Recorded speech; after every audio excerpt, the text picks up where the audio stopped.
The glass display case shattered under my touch, sending crystal champagne flutes cascading to the floor in a symphony of destruction. My 18th birthday gift to myself, breaking something worth more than 3 months of the unpaid work my parents forced me into. I'm Mary, and I just became a legal adult in a family that treats me like their personal slave. What have you done? Mother's voice cut through the tinkling aftermath. She rushed forward, her designer heels crunching over the debris of our store's most expensive collection. Do you have any idea how much this costs? Exactly 342 hours of my time, I said, letting the inventory clipboard clatter to the counter. I've been counting. Father emerged from the back office, his face already flushed with that particular shade of rage I'd grown familiar with. You ungrateful! Ungrateful! I laughed, the sound sharp enough to match the broken glass at our feet. For what? The privilege of working 60-hour weeks without pay while Ryan gets to skip school and crash cars?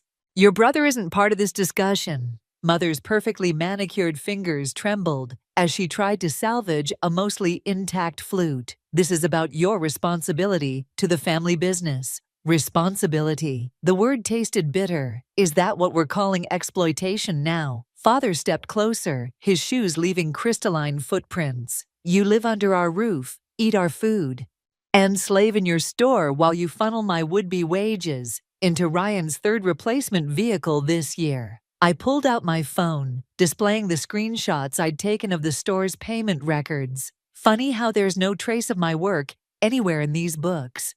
Mother's face went white. You've been snooping through confidential documents? Confidential? I raised an eyebrow. Or just convenient to keep hidden from grandmother Eleanor. The mention of Eleanor's name hit like a physical blow. Mother grabbed my arm, her nails digging in. Your grandmother has nothing to do with this. This is about your future, your legacy. My future, I yanked free. The one where I work myself to death while you two play favorites with Ryan? That's enough. Father slammed his hand on the counter. From this moment on, you'll work double shifts to pay for this damage. No more school activities, no more. No, the word felt like freedom. Excuse me? I said no. I stepped back, surveying the destruction I'd caused. I'm 18 now. You can't force me to work for free anymore. Mother's laugh was hollow. And where will you go? What will you do? You have nothing without us. Watch me. I turned toward the door, my heart hammering, but my steps steady. Oh, and you might want to clean this up before grandmother stops by later. She mentioned wanting to review the store's finances this week. The silence behind me was deafening. I pushed through the door, setting off the cheerful customer bell one last time. Outside, my phone buzzed with a message from Laura at Coffee Corner Cafe. My secret job interview had been successful. I'd been planning this moment for months, squirreling away tips from occasional weekend work there, building an escape fund dollar by dollar. They thought they owned me. They thought wrong. As I walked away from our family's precious tableware store, I could still hear them arguing inside, their voices rising in panic. They didn't know it yet, but I'd made copies of everything I'd found in those financial records. Years of creative accounting, missing payments, and suspicious transactions, all carefully documented and ready to be revealed. This wasn't just about escaping anymore. This was about justice, about revenge, about making them feel as trapped and powerless as they'd made me feel for years. I pulled out my phone again, scrolling to grandmother Eleanor's number. My finger hovered over the call button. Not yet. First, I needed to gather more evidence, build my case stronger, make sure that when I finally struck, there would be no recovery. Let them think they'd won for now. Let them believe their perfect facade was still intact. I had time, and more importantly, I had nothing left to lose. The sound of Ryan's new sports car revving into our driveway made my hands clench around the acceptance letter from Coffee Corner Cafe. 3 cars in 1 year, while I couldn't even get minimum wage for 60-hour weeks. Did you see it? Ryan burst through my bedroom door without knocking, jangling his keys. 0 to 60 in under 5 seconds. I folded the letter carefully, sliding it under my physics textbook. Congratulations on your latest reward for failing calculus. Don't be jealous just because you're stuck folding napkins and dusting Crystal. He flopped onto my bed, muddy shoes and all. Maybe if you weren't such a try-hard, Mom and Dad would actually like you. The words stung more than they should have. Get out. Make me. He grabbed my phone from the nightstand, scrolling through it. What's this? Coffee Corner interviews. Interviews? His eyes widened with gleeful malice. Oh, this is good. Wait until Mom. I lunged for the phone. But he danced away, already typing. Ryan, don't you dare. Too late. He tossed the phone back, grinning. Mom's asking you to come downstairs. Now. My heart hammered as I checked my messages. Ryan had forwarded my entire conversation with Laura to our mother. Every carefully planned detail of my secret job search exposed in an instant. Mother's voice carried up the stairs. Mary, living room. Immediately, I found them both waiting, Father having apparently materialized from his office for this particular inquisition. Mother held up her phone, like evidence in a trial. Explain this. There's nothing to explain. I kept my voice steady. I'm 18. I can apply for jobs. After everything we've given you. Father's face reddened. The ungrateful, given me. I cut him off. You mean like the new Porsche you just gave Ryan? Or wait, was that bought with the money you should have been paying me? That's different, Mother snapped. Your brother. My brother what? Needs another car to crash? Needs more rewards for his D- average? The words poured out like acid. Meanwhile, I'm working myself to death for free while maintaining straight A's, and you can't even acknowledge. Enough! Father slammed his hand on the coffee table. You want acknowledgement? Fine, you're acknowledged. From now on, you'll work morning shifts at the store before school, evening shifts after, and full weekends. That's impossible with my course load.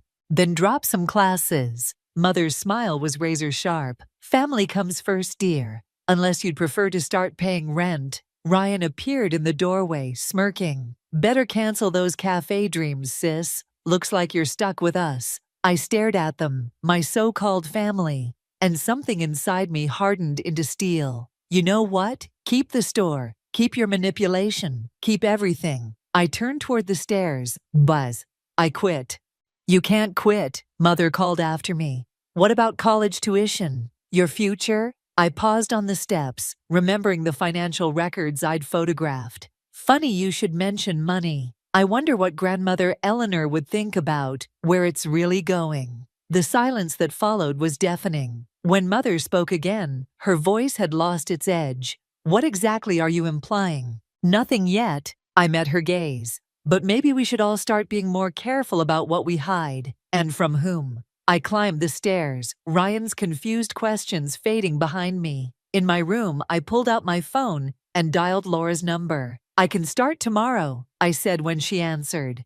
But I need morning shifts, and I need to learn everything. Inventory, ordering, accounting, everything. That's ambitious, Laura replied. Any particular reason? I thought about the documents hidden in my cloud drive, about years of financial manipulation I'd discovered while doing the store's books. Let's just say I'm investing in my future. After hanging up, I sat at my desk and opened my laptop. Time to start documenting everything. Every transaction, every discrepancy, every lie. My parents thought they were teaching me about family business. Instead, they were teaching me exactly how to destroy one. From downstairs, I could hear them arguing in hushed, panicked tones. Let them worry. Let them wonder exactly what I knew and what I planned to do with that knowledge. They wanted to talk about legacy? Fine. I'd give them a legacy they'd never forget. The numbers didn't lie. They couldn't. Not when I'd spent 3 sleepless nights cross-referencing every transaction, every deposit, every suspicious entry in our store's books. My hands trembled as I stared at my laptop screen. Spreadsheets reflecting in my glasses like digital evidence of betrayal. $500,000. That's what my parents had siphoned from the store over the past 5 years. The same years they'd worked me to exhaustion without pay, claiming the business was struggling. A knock at my door made me slam the laptop shut. Mary, it was Ryan, his voice uncharacteristically hesitant. Grandmother Eleanor's here. She's asking for you. My stomach dropped. Eleanor's surprise visits usually meant audits. Mother's earlier panic about my threats suddenly made perfect sense. I found Eleanor in the store's back office, elegant as always in her tailored suit. Mother hovered nearby, a forced smile plastered on her face. "There's my brilliant granddaughter," Eleanor said, embracing me. "I hear you've been managing the books lately." Mother's smile tightened. "Mary's just helping with basic inventory." "Actually," I interrupted, meeting Eleanor's sharp gaze, "I've been handling all the accounting for the past year." "Wonderful." Eleanor settled into Father's chair. "Then you can help me understand these quarterly reports. Some figures seem unusual." Mother's hand gripped my shoulder. "Mary needs to prepare for her evening shift. The evening can wait." Eleanor's tone left no room for argument. "David, Linda, why don't you handle the floor? Mary and I have some numbers to discuss." The moment they left, Eleanor's warm demeanor shifted to steel. "Show me everything." My hands shook as I opened my laptop. "Grandmother, before I do, I need to know something. The store, it's technically yours, isn't it? Not theirs." "Legally, yes. I only transferred management rights, not ownership." She studied me carefully. "Why?" Instead of answering, I turned the screen toward her. "Start with the payroll records. Notice anything strange about the employee compensation?" Eleanor's eyes narrowed as she scrolled. "There's no record of your wages." "Because there aren't any. I've worked here 60 hours a week for the past year, unpaid." I pulled up another spreadsheet. "But look where that money went instead." As Eleanor examined the documents, her expression hardened. Each click revealed another layer of deception. Inflated expenses, as hidden accounts, diverted funds. The evidence of my parents' betrayal laid bare in columns and rows. "How long have you known?" she asked quietly. "And I started suspecting when Ryan got his third new car." I swallowed hard. "Then I found these records. They've been using my unpaid labor to cover the money they're stealing from you." A commotion from the storefront interrupted us. Mother's voice carried through the door. "Eleanor, we have some concerns about Mary's accusations." "Accusations?" Eleanor called back, her voice arctic. "I don't recall hearing any accusations. I'm simply reviewing our books with my granddaughter's assistance."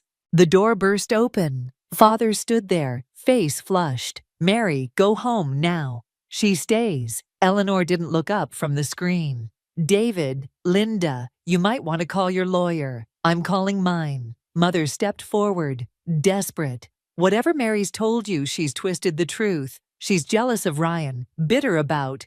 "About what?" I stood up, fury finally breaking through. "About you stealing from your own mother. About using me as free labor to cover your tracks. About..." "Enough." Eleanor's quiet command silenced the room. "Mary, send me copies of everything." "Linda, David, I suggest you prepare to explain $500,000 in discrepancies." The color drained from my parents' faces. Father moved toward the laptop, but I was faster, snatching it away. "Too late," I said. "It's all backed up. Every transaction, every lie, every cent you stole." "You ungrateful little..." Mother lunged forward, but Eleanor's voice cracked like a whip. "Touch her, Linda, and I'll have you arrested this instant." In the silence that followed, I could hear Ryan in the doorway, his whispered, "Holy shit," echoing my thoughts exactly. Eleanor stood straightening her jacket. "Mary, you'll work directly for me now. Paid, of course." "Linda, David, expect my lawyers to contact you shortly." As she swept out, Mother grabbed my arm. "You've destroyed this family," she hissed. I pulled free, finally seeing them clearly. "No, you did that yourselves. I just exposed the cracks." The store's bell chimed. As Eleanor left, the sound like a death knell for my parents' carefully constructed facade. Their empire of lies was crumbling, and I had lit the match that would burn it all down. Kevin, the auditor's face, remained impassive as he slid another document across Eleanor's desk. "There's more," he said quietly. "The money wasn't just diverted from the store." I leaned forward, my coffee from Laura's cafe growing cold beside me. The past week of working with Eleanor's team had revealed layers of deception I hadn't imagined possible. They've been forging your signature, Kevin continued, addressing Eleanor. On loans, multiple loans, using the store as collateral. Eleanor's fingers tightened around her pen. How much? Another $250,000. He paused. And Mary's name is on some of them, too. The room tilted sideways. That's impossible. I never signed anything. Your 18th birthday, Eleanor said slowly. All those documents they had you sign for insurance purposes. Remember? My throat closed up. The stack of papers Mother had rushed me through, Father hovering nearby with champagne and cake, distracting me with celebrations while I signed away my future. They've ruined you, Samantha, Eleanor's lawyer, spoke from the corner. Financially, legally, you'll be liable for these debts unless we can prove fraud. A knock interrupted us. Through the glass partition, I saw Ryan shifting nervously in the store. Mother and Father stood behind him, their faces set in matching masks of concern. They're here for the family meeting, Eleanor said. Mary, you don't have to.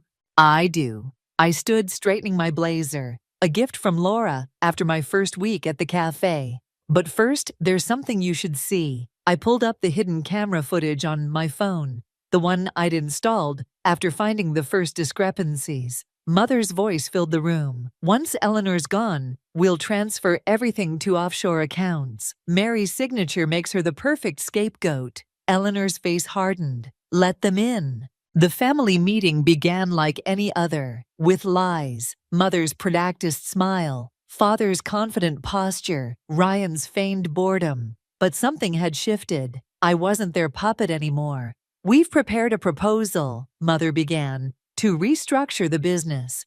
Into what? I interrupted. Another shell company to hide your theft. Father's smile flickered. Mary, you're clearly confused about the loans in my name. I played the recording. Watched their faces drain of color as their own voices betrayed them. Or about making me the fall guy for your fraud. Ryan shot up from his chair. What the hell, Mom? Ryan, sit down, Mother snapped. Mary's obviously fabricated. Like you fabricated my signature. I pushed forward the loan documents. Or fabricated the store's profits while stealing from your own mother. Everything we did was for this family. Father's fist hit the desk. To maintain our lifestyle. To give you children. To give Ryan everything while working me like a slave. The words burned like acid. To steal my future while planning to frame me for your crimes? Eleanor's voice cut through the chaos. Linda, David, my lawyers will contact you about criminal charges. Ryan, you'll stay with me until this is sorted. Mary, she paused. The store is yours if you want it. Mother lunged forward. You can't. I can and I have. Eleanor's tone could have frozen fire. You've lost everything. Leave now, or I'll have security escort you out. As they left, Mother's threats echoing, Father's shoulders slumped in defeat. Ryan lingered.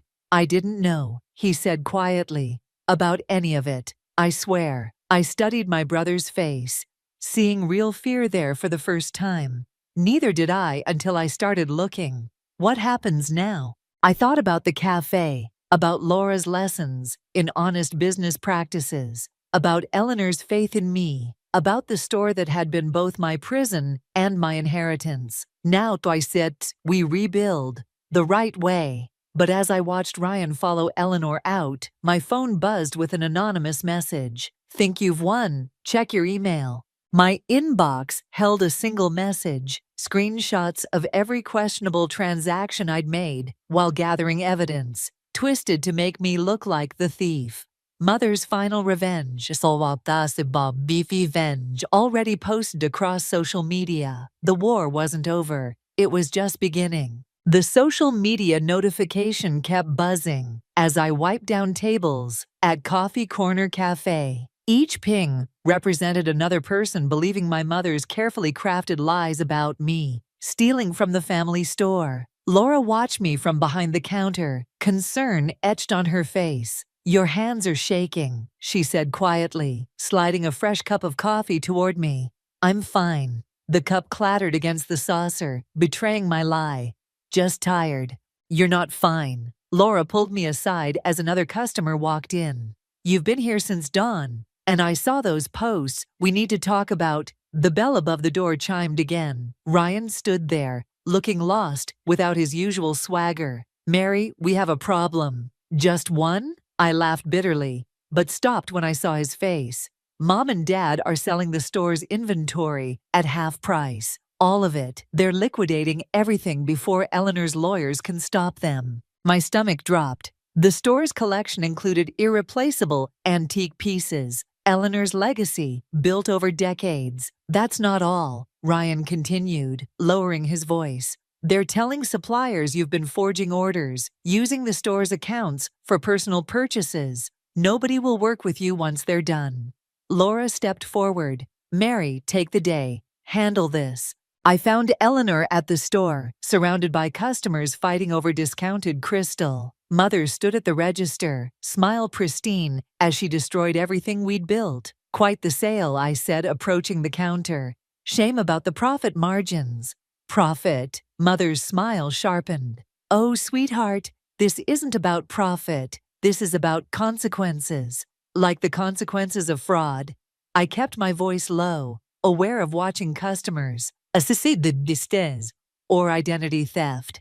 Speaking of identity theft, she turned her phone toward me, showing an email draft. These purchase orders with your signature look rather suspicious. One anonymous tip to the police. My hands clenched. You wouldn't. Try me. She leaned closer. You started this war. I'm finishing it. Linda. Eleanor's voice cut through the chaos. Step away from that register. Mother's smile never wavered. Just helping our valued customers, Eleanor. Unless you're suggesting I shouldn't offer discounts? I'm suggesting you stop committing crimes in my store. Eleanor nodded to someone behind us. Kevin, the auditor, stepped forward, accompanied by 2 police officers. We have the warrant, he said quietly. Mother's facade cracked. What warrant? For the security footage, I said, watching her face pale. The real footage, not the edited versions you've been posting, showing you forging my signature, making those transfers. You little. She lunged across the counter, but Ryan pulled me back. Mom, stop. His voice cracked. It's over.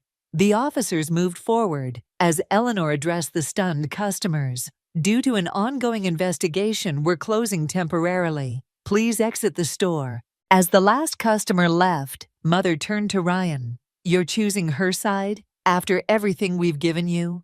Given me? Ryan's laugh sounded like mine now. Bitter, disillusioned. You mean the cars and cash you stole from grandmother? The sister you exploited? Some gift. Mother's mask finally shattered. Everything I did was to protect this family's legacy. No, Eleanor said softly. Everything you did was to protect your control. And now you've lost both.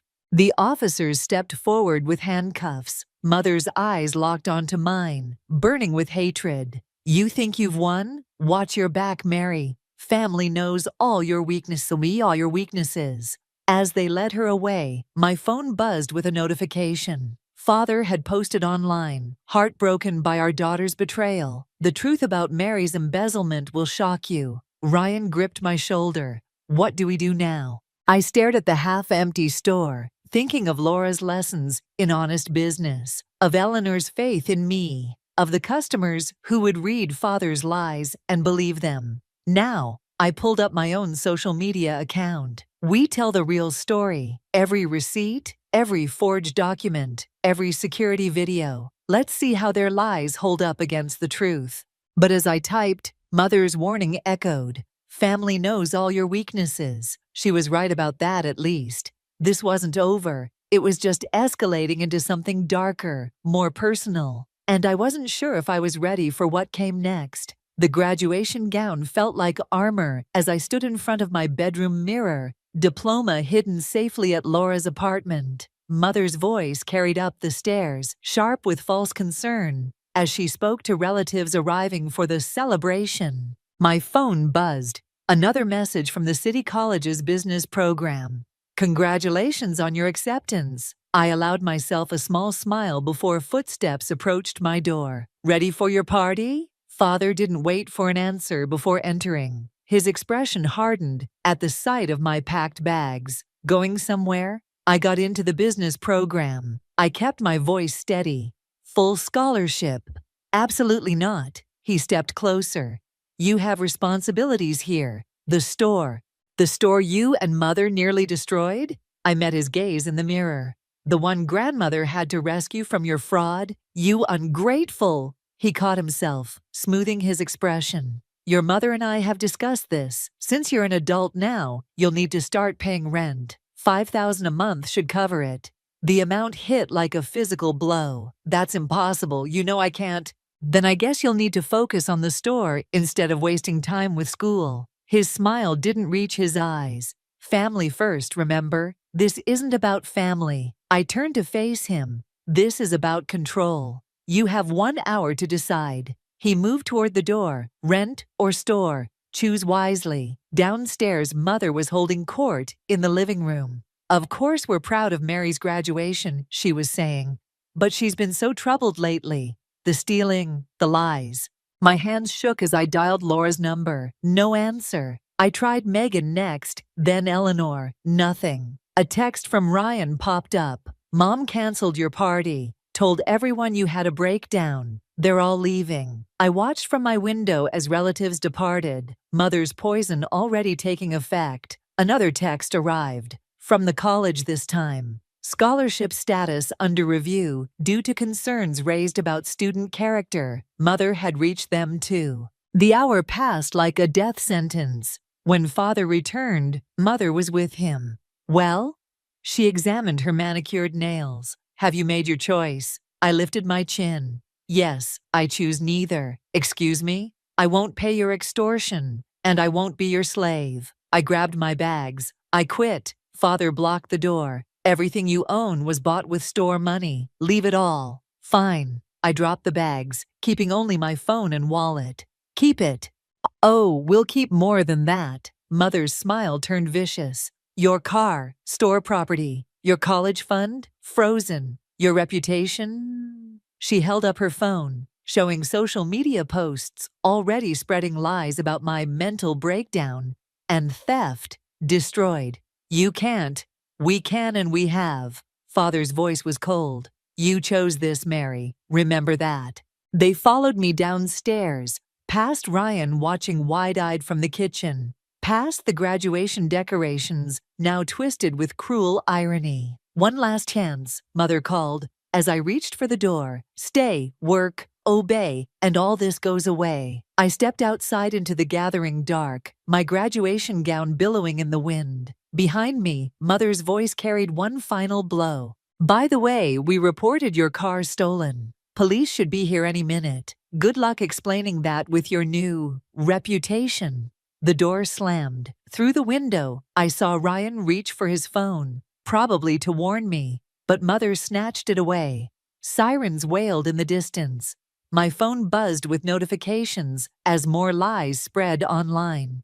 The scholarship committee's final decision, withdrawn due to character concerns. I started walking, each step taking me further from everything I'd known. No car, no money, no reputation, no future. Even my revenge had backfired, leaving me with nothing while my parents spun the narrative to their advantage. Laura's cafe was closed. Megan's house was dark. Eleanor wasn't answering. The sirens grew closer. I ducked into an alley, graduation gown catching on rough brick, and finally let myself cry. Not from sadness, from rage, pure crystallizing rage. They thought they'd broken me. They thought this was my lowest point. They were wrong. This wasn't the end of my revenge. This was just the beginning. Eleanor's heels clicked against the marble floor of the downtown bank, echoing like a countdown. I followed behind her, clutching the USB drive containing every shred of evidence I'd gathered. Kevin the auditor and Samantha the lawyer flanked us, carrying briefcases filled with documented proof of my parents' crimes. They're waiting at the conference room, the bank manager said, his expression grim. All of them. Through the glass walls, I could see Mother and Father seated at the long table, their lawyers surrounding them like guards. Ryan sat in the corner, looking smaller than I'd ever seen him. Ready? Eleanor squeezed my hand. I nodded, though my heart hammered against my ribs. The room fell silent as we entered. Mother's perfectly composed smile didn't quite mask her surprise at seeing Eleanor.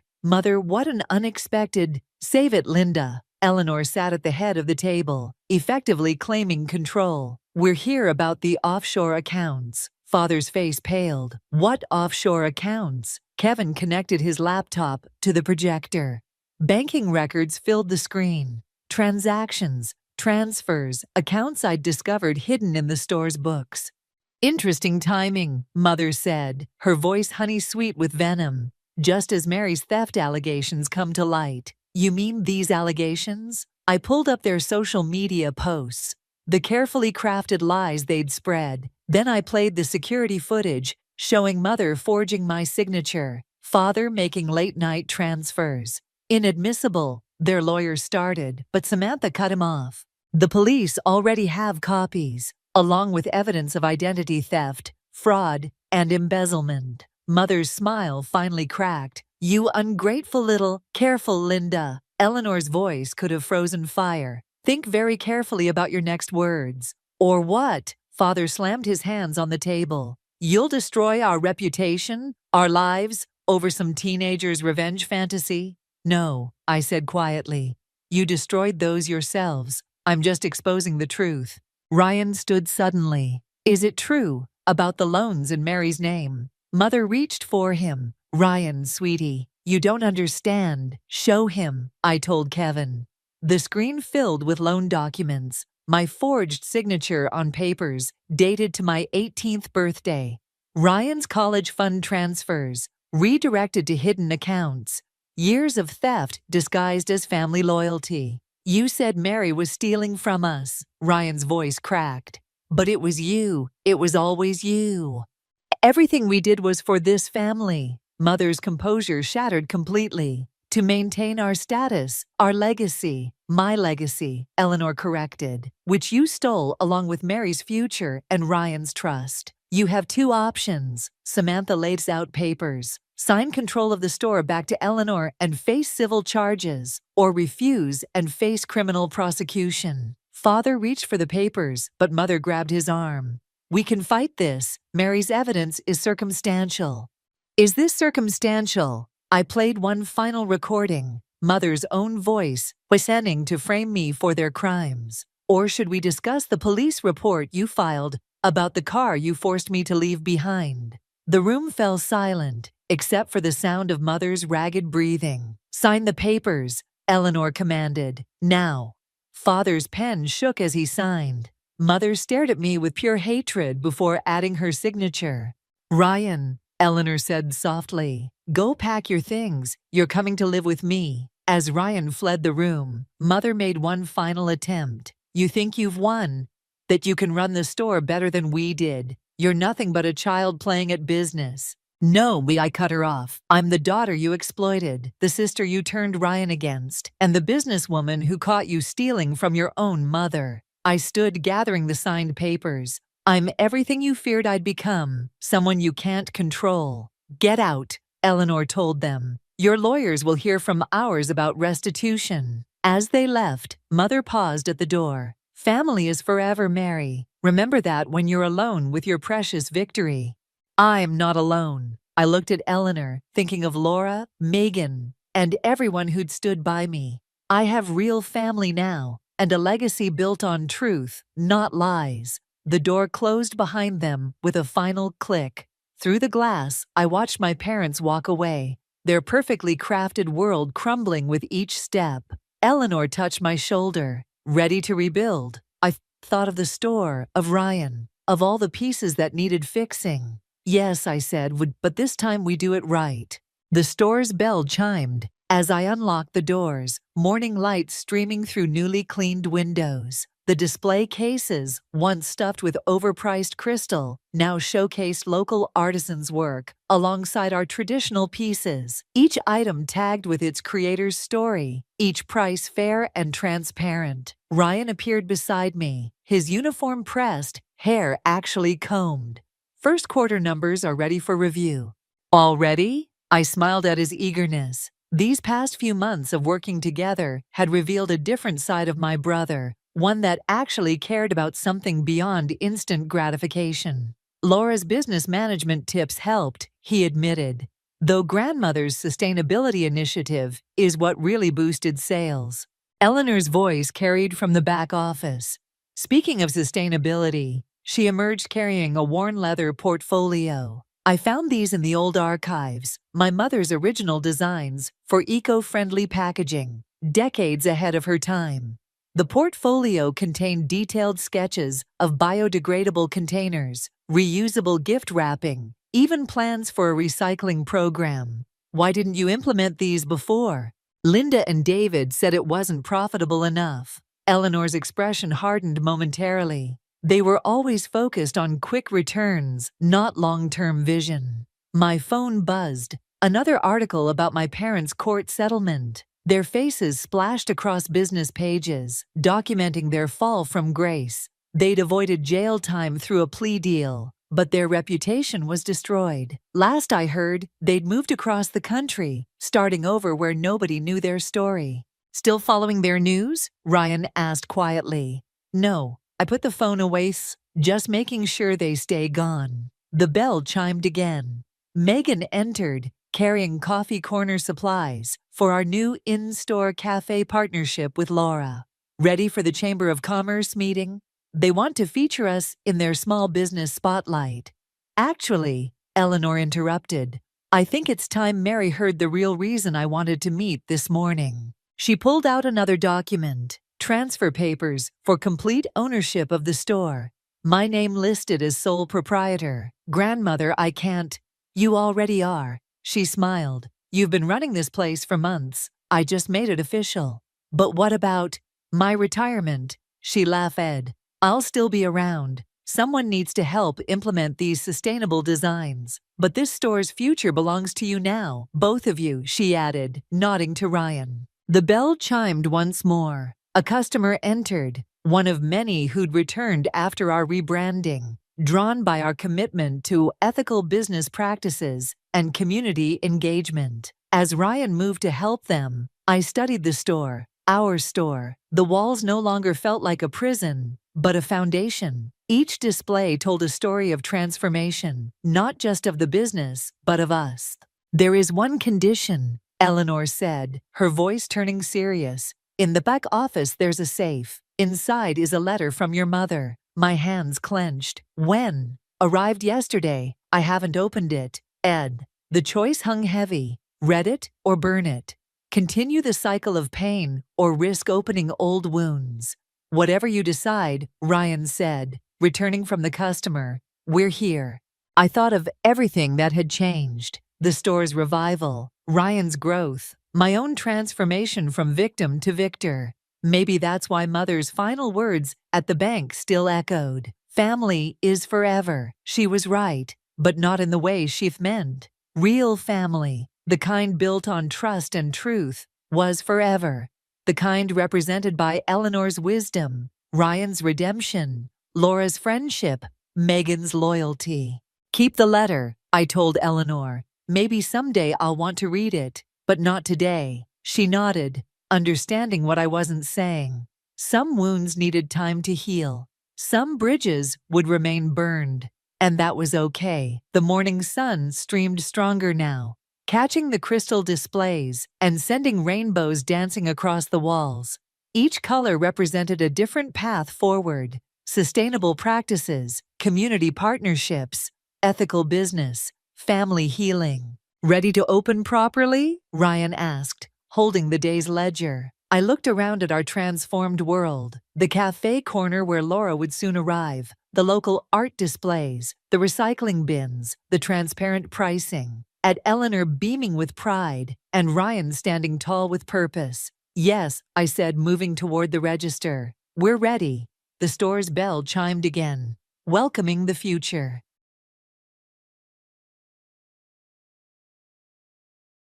My name is Sophia, and at 27 years old, I found myself entrenched in a routine life alongside my boyfriend, Liam. We had been together since college, a relationship that was more about comfort than intense romance.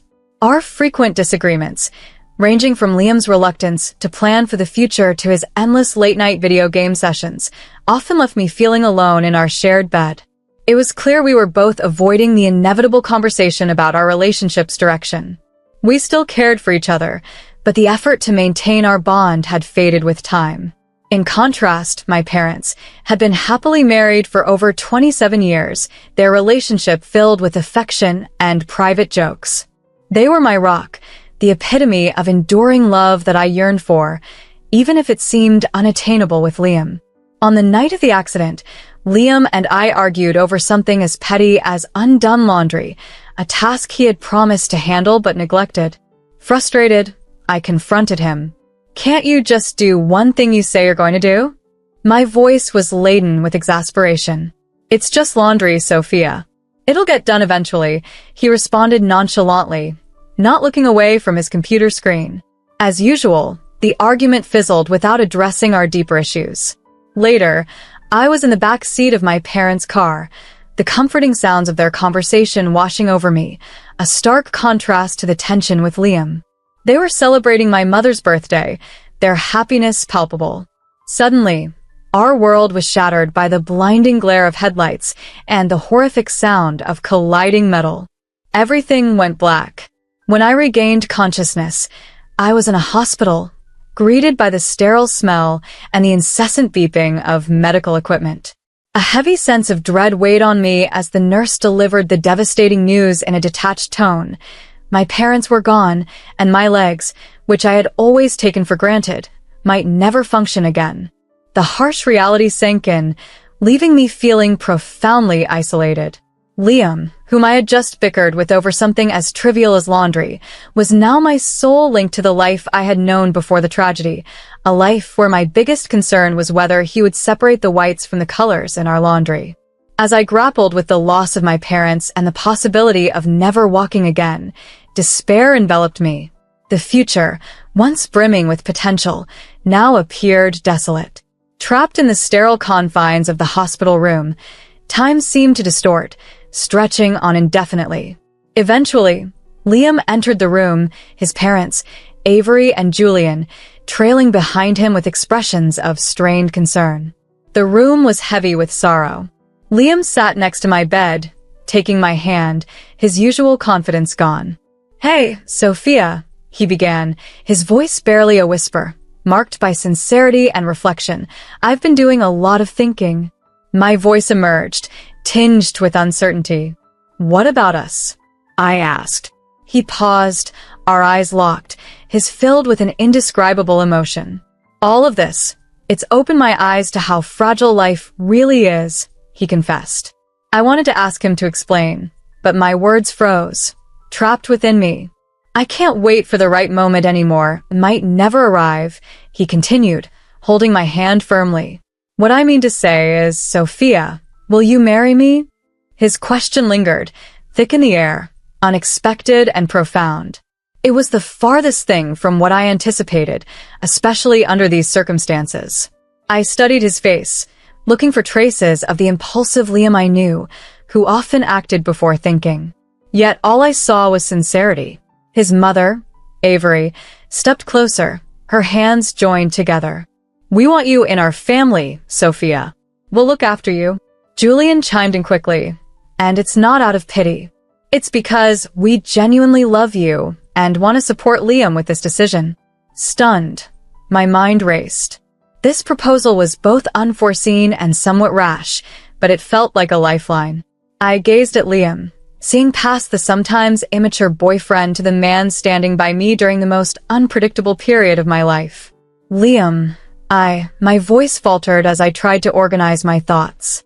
"It's okay, Sophia. You don't have to decide right now," he reassured me, his thumb gently tracing circles on my hand. I thought of my parents, their constant love and support. This was what they would have wanted, for me to be cherished no matter what. "Liam, I'm unsure about the future, about us, but yes," the word came out more confidently than I felt.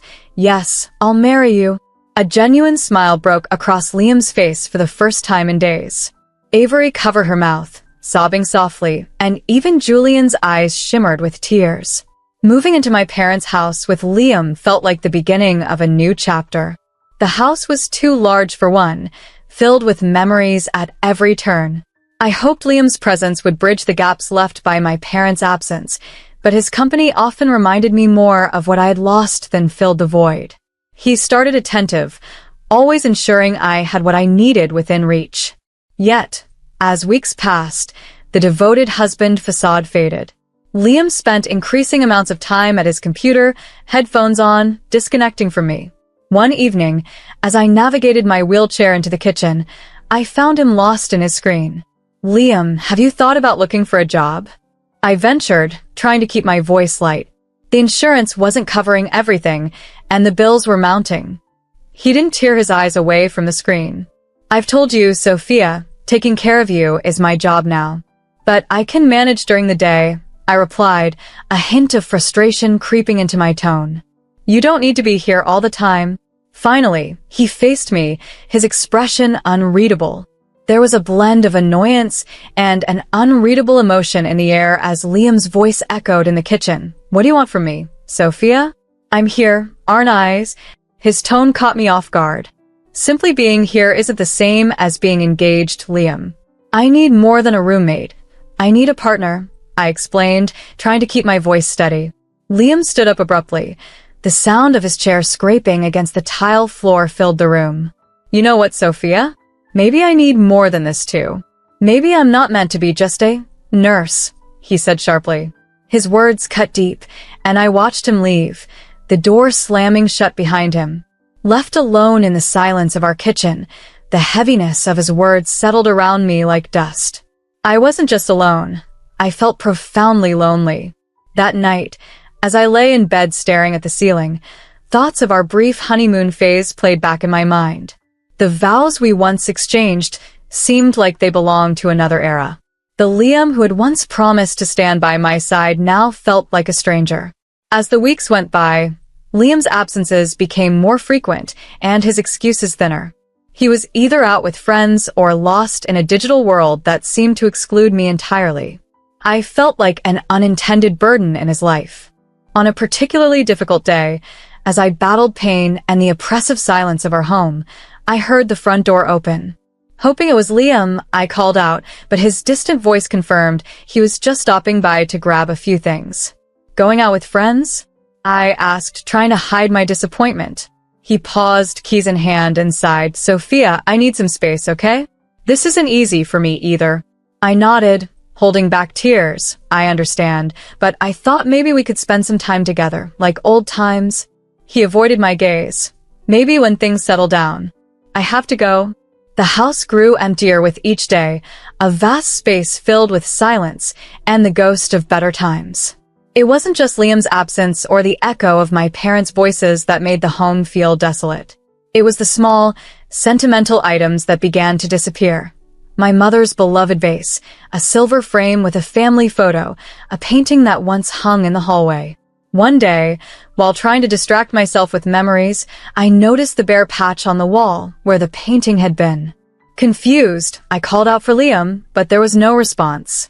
That evening, when Liam returned, I asked him about the missing landscape painting. Barely looking up from his phone, he replied, "Oh, that old thing? It was getting dusty, and I thought we could use the space for something else." His casual dismissal troubled me, especially when I mentioned, but it was my mom's favorite. He barely glanced at me, his attention still on his phone. "We can get another painting?" His indifference stung, and the growing void between us seemed to mirror the increasing emptiness of our home. At first, it seemed trivial, yet it turned out to be significant. The objects that began to disappear were unmistakable treasures that had been cherished in my family for generations. One day, I caught Avery, Liam's mother, red-handed. She was hurriedly moving about the living room, stuffing items into a large black garbage bag. "What are you doing, Avery?" I demanded, my voice tinged with panic. She startled, her cheeks flushing with guilt. "Oh, just a bit of spring cleaning, dear.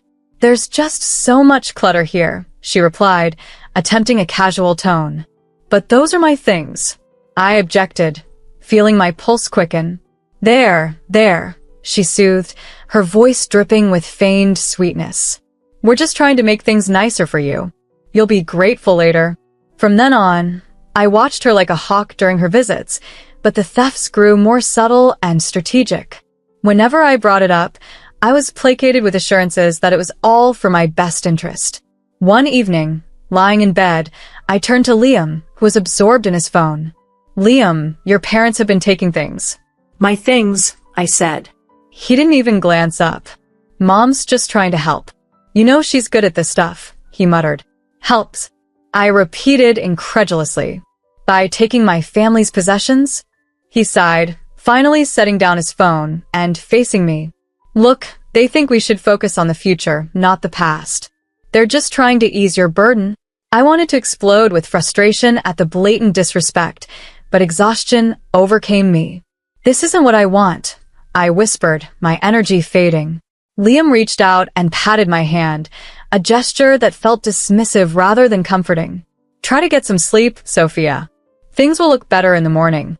Unable to bear it any longer, I confided in Riley, my closest friend and lead therapist who had been aiding my recovery. Her visits were a cherished solace. "Riley, things are vanishing from the house," I shared during one of her sessions, "and I suspect Liam and his parents are involved." Riley paused, her hands resting on my shoulders. "Have you talked to Liam about this?" "I have, but he dismisses it, claiming his parents are just helping us by decluttering." I laughed bitterly. "But it's only my family's things that are disappearing." Riley's expression grew serious. "That doesn't seem right, Sophia. Do you want me to do something? Perhaps come by more often, keep an eye out?" Her suggestion ignited a spark of resolve in me. "Could you help me set up a camera or something to record what happens when I'm not around?" Determined, Riley nodded. "I'll bring something tomorrow. We'll uncover the truth." True to her word, Riley arrived the next day with discreet recording devices, which we placed strategically throughout the house. It felt surreal, like a scene from a spy film, but my desperation for the truth overshadowed the absurdity. A few days later, Riley returned with the recordings. We sat down to listen, and the voices of Liam and his parents filled the room, chilling me to the core. As I sat unnoticed, the casual chatter around me slowly pieced together a chilling plan. Liam's voice, clear and devoid of warmth, outlined their strategy. "Once she's fully committed, the house and all its contents are ours." His words hung in the air, a stark revelation of greed. His mother chimed in eagerly, her voice thick with anticipation. The place alone could fetch a fortune, not to mention the antiques. Pure profit? The room was cold with their calculated ambitions. Liam's father was next, his tone conspiratorial. "We just need to ensure Sophia remains oblivious until everything is set." Overwhelmed, tears welled up in my eyes. Here were people I had come to view as family, now plotting my downfall. Beside me, Riley squeezed my hand, her anger palpable. "We can't let them do this, Sophia. We need to stop them," she urged, her resolve as firm as steel. That night, after secretly listening to their scheming, my heart weighed heavy with their betrayal. Each interaction the next day, every smile and word from them, felt tainted, a cruel facade. The next morning brought a startling isolation. The usual city sounds were oddly absent, and a quick glance revealed why. The ramps that connected me to the outside world were missing. Panic seized me. "Liam," I called out, my voice tinged with desperation. "Where are the ramps?" "Oh, those old things." Liam feigned ignorance, suggesting they were being repaired. His avoidance of my gaze spoke volumes. "Thought it'd be safer if you stayed inside for a bit," he said, his words hollow. The reality hit me hard. It wasn't safety, but entrapment. Safer or trapped? I couldn't help but blurt out. He offered no reply, only turned away, leaving me seething with a blend of rage and helplessness. Later, when I confronted Avery about the ramps, her concern was as fake as her sweet tone. "We're just looking out for you, dear. No accidents, right?" she said, touching my shoulder with feigned tenderness.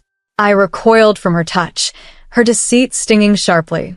"I didn't realize needing ramps was considered a hazard," I replied, my voice steady despite the turmoil inside. Avery's facade briefly slipped, revealing a flash of true intent before she regained her composed exterior. "We're trying to help, Sophia. It's for the best." That night, enveloped in darkness and the weight of their betrayal, I felt more alone than ever. Liam was likely out, escaping his guilt. I reached for my phone, the screen a beacon of hope, and dialed Riley's number, the emergency contact she had insisted I have. "Riley," I whispered urgently into the phone. "They've removed the ramp. I'm trapped in my own house." Her response was immediate, a sturdy lifeline as she assured, "Hang tight, Sophia. I'm on it. We'll sort this out." Her determination was a small comfort in the storm swirling around me. When the doorbell rang, my pulse quickened as I made my way to the front door. There stood Riley, accompanied by a man and a woman dressed in neatly tailored suits, their expressions serious. They were members of a local lawyer group present to evaluate my living conditions. Next to them, my attorney, Mr. Dillon, held a leather briefcase firmly. "Sophia, we're here to set things right," Riley declared, her voice firm with resolve, mirroring the determination I felt inside. Mr. Dillon stepped up, his tone businesslike. "First, we need to clarify the situation, Sophia. I'll need to tour your home and verify it against the inventory list of your parents' estate." As we walked through my home, the service representatives scribbled notes, their disapproval evident at the missing accessibility features and the apparent neglect of my needs. During this, Liam walked in, his surprise clear on his face. "Sophia, what's happening?" "Who are these people?" he asked, baffled. I met his gaze firmly, letting him feel the intensity of my resolve. "I'm reclaiming control, Liam. This is my lawyer, and with him are advocates for lawyer. They're here to make sure my living environment is safe and that my rights are respected," I explained. The moment Avery and Julian walked into the room, their confusion quickly turned to apprehension as they grasped the gravity of the situation. "Sophia, darling, what is this about?" Avery asked, her voice quaking. "This is about my rights, my home, and the truth," I responded, my voice steady despite the turmoil within. Mr. Dillon opened his briefcase, revealing documents and photographs. "We have detailed records of all items left to Mrs. Harper. It appears several are missing," he stated, causing Julian's face to lose color. "Now, Sophia, I'm sure this is all just a misunderstanding," Julian stammered. "There's no misunderstanding," I countered, bolstered by the evidence Riley had supplied, including recordings that played vividly in my mind. "We have more than just missing items to discuss." As Liam's parents exchanged worried glances, their facade as caring in-laws shattered. Liam stood silent, the reality of the predicament dawning on him. Riley stepped closer to me, her support palpable. "We also have proof of conversations concerning your property and well-being," she added. One of the advocates spoke up, denying access to necessary ramps directly violates Mrs. Harper's rights. "We will be taking action." As Mr. Dillon laid out evidence of their theft and plans concerning my future, I saw clearly the trap I had been in. But now the tables were turned. I was no longer a pawn in their game. I was the one in charge. Liam finally spoke. "Sophia, I can explain," but I cut him off. "Save it, Liam. I've heard enough." Avery began to cry, and Julian tried to comfort her, but their deception left no room for sympathy. The trial that followed was a culmination of all I had endured. The courtroom was stark, charged with tension. Liam and his parents, once posing as my caring family, now sat opposite me, clearly the adversaries they truly were. I sat in the courtroom, flanked by Riley and Mr. Dillon, who clutched his briefcase brimming with critical evidence. The room hushed as the judge peered over his bench, his eyes briefly pausing on me, before he spoke. "Today, we review the evidence tied to the allegations of theft and deliberate exploitation of Sophia Harper," he declared. Mr. Dillon unfolded his case, laying out recordings, discrepancies in inventory, and powerful testimonials from disability advocates. The evidence mounted, leaving Liam's family visibly uncomfortable, ensnared by their own fraud. Avery's soft sobs played like a melancholy tune in the background, echoing the disintegration of their facade. "We never intended for things to escalate to this level," she murmured tearfully during her statement. The judge addressed them sternly. You exploited a vulnerable individual. There's absolutely no justification for what you've done. Liam's voice shook as he stood. I'm sorry, Sophia. It was never my intention to hurt you. His apology hung in the air, but it was too little, too late. The memories of our past flashed before me. Sorry isn't enough, Liam. You chose this, I said, as the judge's gavel delivered a resolute sound, marking an end to the life I once knew.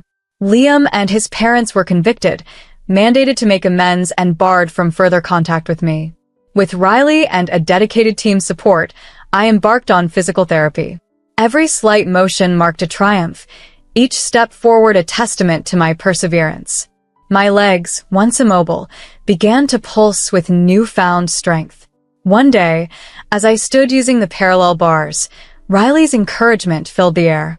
Look at you, Sophia. You're doing it. Her smile reflected in mine. Joy surged from a depth I feared was irreparably shattered. Thus, I progressed day by day. My home, once a grim reminder of my previous life, gradually transformed back into a sanctuary, a place of healing and growing strength.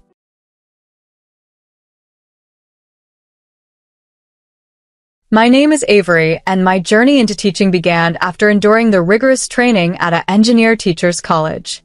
Once I graduated, I was thrilled to secure a position at one of the top schools in the area. My aspirations were simple yet fulfilling. Teach, possibly explore writing, and eventually start a family with someone special, whenever he might appear. Surprisingly, that special someone entered my life sooner than anticipated, thanks to my college friend, Eden. Over coffee on a blustery Saturday, Eden insisted, Avery, you have to meet Liam. He's serious about finding a genuine connection, and I think you two would hit it off. That evening, Liam and I met at a cozy local bar. His towering presence and boisterous laugh were unmistakable in the crowd. My nervousness had me fussing with my hair constantly, but his warm smile quickly dissolved my anxiety. You must be Avery, he greeted with a grin. Eden has told me so much about you. No pressure, right? We laughed, and the ice was broken.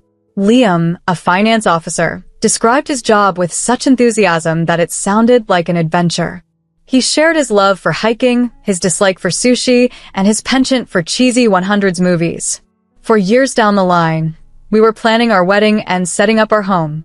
The ceremony was a quaint garden affair, attended only by close friends and family, which suited us perfectly. Liam's mother, Natalie, seemed pleasant and was always ready to lend a hand. However, as Liam and I settled into our new life together, the pressures of starting a family began to mount, initially subtly, but soon they were unavoidable. Avery, when are you giving me a grandchild? Liam's my only chance, Natalie would remark casually during her visits, turning it into a repetitive mantra that grew increasingly insistent. I tried to remain diplomatic, replying with a forced smile. We're working on it, Natalie. These things take time. One evening, while cleaning up after dinner, Liam noticed my strained expression. Hey, sorry about Mom. She's just really excited. We're okay, right? I reassured him. Yeah, we're okay, although I wonder how long we could fend off the mounting pressure without it affecting us deeply. Living with the relentless nudging to start a family felt like navigating a minefield of escalating expectations. Natalie's persistence wore thin, much like sandpaper on my frayed nerves. On a sunny Saturday, as Liam and I enjoyed a rare relaxed breakfast, Natalie's car pulled up. Before she stepped inside, I braced for another bout of her grandchild campaign. Morning, you two, she breezed into the kitchen, full of anticipation, immediately broaching the topic of grandchildren after mentioning a christening she'd attended. Liam coughed on his coffee, and I offered a polite smile, attempting to steer the conversation elsewhere. Natalie pressed on, Avery, you're not getting any younger. It's all about timing. Maybe you should see a doctor or try those fertility treatments I read about. Feeling cornered, I finally responded with more force than intended. Natalie, we are perfectly capable of managing our own affairs. We will consult a doctor if and when we see fit, not because we're on a schedule. Liam's hand found mine under the table, a silent gesture of support. Mom, really? He interjected, signaling for calm. Navigating these family dynamics proved challenging, but it was a chapter in our lives that tested our resilience and unity as a couple. Our lives are our own to shape, and on that quiet morning, the atmosphere was a delicate balance of respect and tension. Natalie sighed dramatically, her frustration palpable, as she expressed her desire to spend quality time with her grandchildren while she was still fully able to enjoy them. "Is it too much to ask to see my grandkids while I still can?" she questioned, her tone laced with urgency. "We have more in our lives than just starting a family, Natalie. We have careers, plans of our own." I began cautiously, feeling Liam's gentle squeeze on my hand as a silent plea to approach the conversation with care. "I know, but remember, family is everything," Natalie countered sharply, clutching her purse as she prepared to leave. Her parting words, "Just think about what I said, okay?" left a lingering tension that felt almost tangible. After her departure, Liam and I remained silent, each lost in thought. It was becoming clear that Natalie's visits were turning into a recurring battlefield, with us perpetually on the defensive. Later that day, feeling the need to clear our heads, we took a leisurely walk in the park. "She's my mom and I love her, but I can't stand how she pushes us, like ticking off some checklist for life," Liam vented, frustration evident in his voice. "I understand she's excited, but it feels like she's more concerned about being a grandmother than our own happiness and health," I replied, the frustration simmering within me. "It's as if we aren't real to her unless we have a child. We need to set some boundaries, Avery. Next time she brings it up, we need to be clear, firm but clear," Liam resolved as we headed home, the gravity of our situation settling heavily. Setting boundaries with Natalie would be challenging, but it was essential. Not just for our peace, but for our future. After enduring numerous tense moments and difficult conversations, our greatest hope was realized. I was pregnant.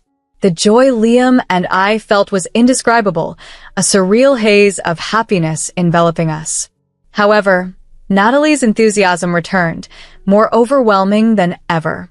During a weekend spent preparing the nursery, she arrived unannounced, proudly wearing a bright pink t-shirt emblazoned with "Future Grandmother." "Look at this, isn't it cute?" she beamed, showing off the shirt. "Got it custom-made." "Natalie, could you maybe not announce it to everyone yet? We're still early in the process, and we're trying to be cautious," I said, hoping to gently temper her excitement. "Oh, honey, when you have news this good, you shout it from the rooftops," Natalie responded, her voice rising with each word, her excitement impossible to contain. The following weeks were a whirlwind of Natalie's constant check-ins and advice, often overwhelming. Her frequent visits, laden with old wives' tales about pregnancy do's and don'ts, became suffocating. "Natalie, I appreciate your help, really, but this hovering is stressing me out," I finally snapped one evening, overwhelmed by her well-meaning but intrusive presence. Despite the mounting pressure and my busy schedule as an engineer teacher, I was determined to maintain as much normalcy as possible. Yet, the challenges of balancing work with my pregnancy loomed large, especially one day at school, while explaining a math problem to my fourth graders. I experienced a sharp pain that abruptly stopped me mid-sentence, sending the room spinning as the chalk fell from my grasp and darkness enveloped everything. When I regained consciousness, I found myself in a hospital bed, overwhelmed by the clinical scent of antiseptic even before I opened my eyes. Liam was there beside me, his face drawn and pale, clutching my hand as if it were his only anchor. His voice, fragile and breaking, delivered grave news. It was critical. "Avery, you nearly didn't make it," he whispered. "We lost the baby." The words struck me like a physical assault, leaving me breathless and in tears. I was alive, but the cost was immense. The doctor entered, his expression somber, adjusting his glasses before speaking. "Avery, the complications were severe. I'm afraid you won't be able to have children in the future. It's a rare and tragic situation." The coldness of the room intensified, the walls seemingly drawing closer as the heavy weight of this reality pressed down on me. Liam's hand squeeze offered a slight comfort amidst the vast sea of my sorrow. Just as I thought the situation couldn't worsen, Natalie burst into my room like a storm of misplaced anger and desperation. I heard what happened. So, when are you trying again? We need to start planning, she demanded, ignoring my fragile state, still connected to medical drips and aching from the loss. Natalie, I can't have children anymore. The surgery. My voice faltered, the harsh truth hitting me anew. What do you mean you can't? That's nonsense. Natalie's face flushed a deep red, her anger palpable as she stormed out to presumably find a doctor who would deny the irreversible. Liam's eyes, filled with silent apologies, conveyed his regret for his mother's insensitivity. However, Natalie returned soon, her anger now reinforced by the doctor's confirmation. They said, "What? This is ridiculous. You've robbed me of the chance to become a grandmother." Her shouts were so loud that a nurse peeked inside, her expression one of concern. "Mom, please," Liam intervened. "This isn't helping. Avery needs to rest." Rest? What she needs is to think about her family, about us. This is selfish. Natalie's words cut sharply, each one slicing through whatever composure I had managed to maintain. "I'm not choosing this, Natalie. Why can't you understand?" "I almost died," I exclaimed, my voice a blend of pain and frustration. Natalie's gaze narrowed. "If you were more careful, this wouldn't have happened. You've always been too focused on your career. Maybe that's why." She began, but Liam cut her off. "Enough," he roared. "Mom, leave now. We'll talk when you're ready to be reasonable." But she wasn't finished. Turning to me, her words venomous, she hissed, "You're not worthy of my son. You can't give him what he needs. You're not a real woman." Her cruel words seared into my memory as a tear rolled down my cheek, its saltiness mingling with the bitterness of her judgment. Liam practically dragged her out, her protests still echoing down the hallway. Recovery would be slow, both physically and emotionally, in the shadow of such a profound loss and harsh words. When I finally made it back home, the feeling of emptiness was all-consuming. I tried returning to my teaching job, hoping the familiar routines and the children's laughter would offer some comfort. However, their joyful noises only reminded me of my deep loss. During this period, I started seeing a psychologist, and her advice was gentle yet profound. "You need to mourn, Maya, not just for your lost child, but for the chapter of your life that has ended," Dr. Quinn explained during one of our sessions. Her intentions were healing, but her words also emphasized the permanence of my loss. One particularly tough week prompted a significant decision. Over a subdued dinner, I admitted to Liam, "I can't keep teaching right now. When I look at the children, I'm reminded of what I've lost." I pondered a quieter environment and decided to take a job at the local library. The tranquil corridors lined with books and the soft murmur of patrons provided a sanctuary for my healing heart, away from the scrutiny and expectations of others. Even as I adjusted to the serene library life, my mother-in-law Natalie's presence loomed heavily. Her constant talk of grandchildren became more intrusive and accusatory as time went on. On my birthday, a day I had hoped would be filled with lightness, Natalie confronted me in the kitchen as I was about to cut the cake. Her whisper was venomous. "When are you going to fix this, Maya? You need to give Liam children." I stood frozen, the knife quivering in my grip. With resolve, I responded, "Liam and I are considering adoption. It's a wonderful way to create a family." Her response was sharp and filled with disdain. "Adoption? Over my dead body," Natalie exclaimed, her face twisting in disgust. "I won't have you bring some unknown child into our family. Who knows what terrible traits they might carry.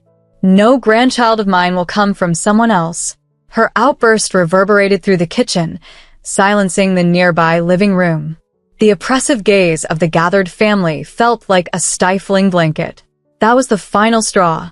"That's enough, Natalie," I said firmly, letting the knife clatter to the countertop as I faced her directly.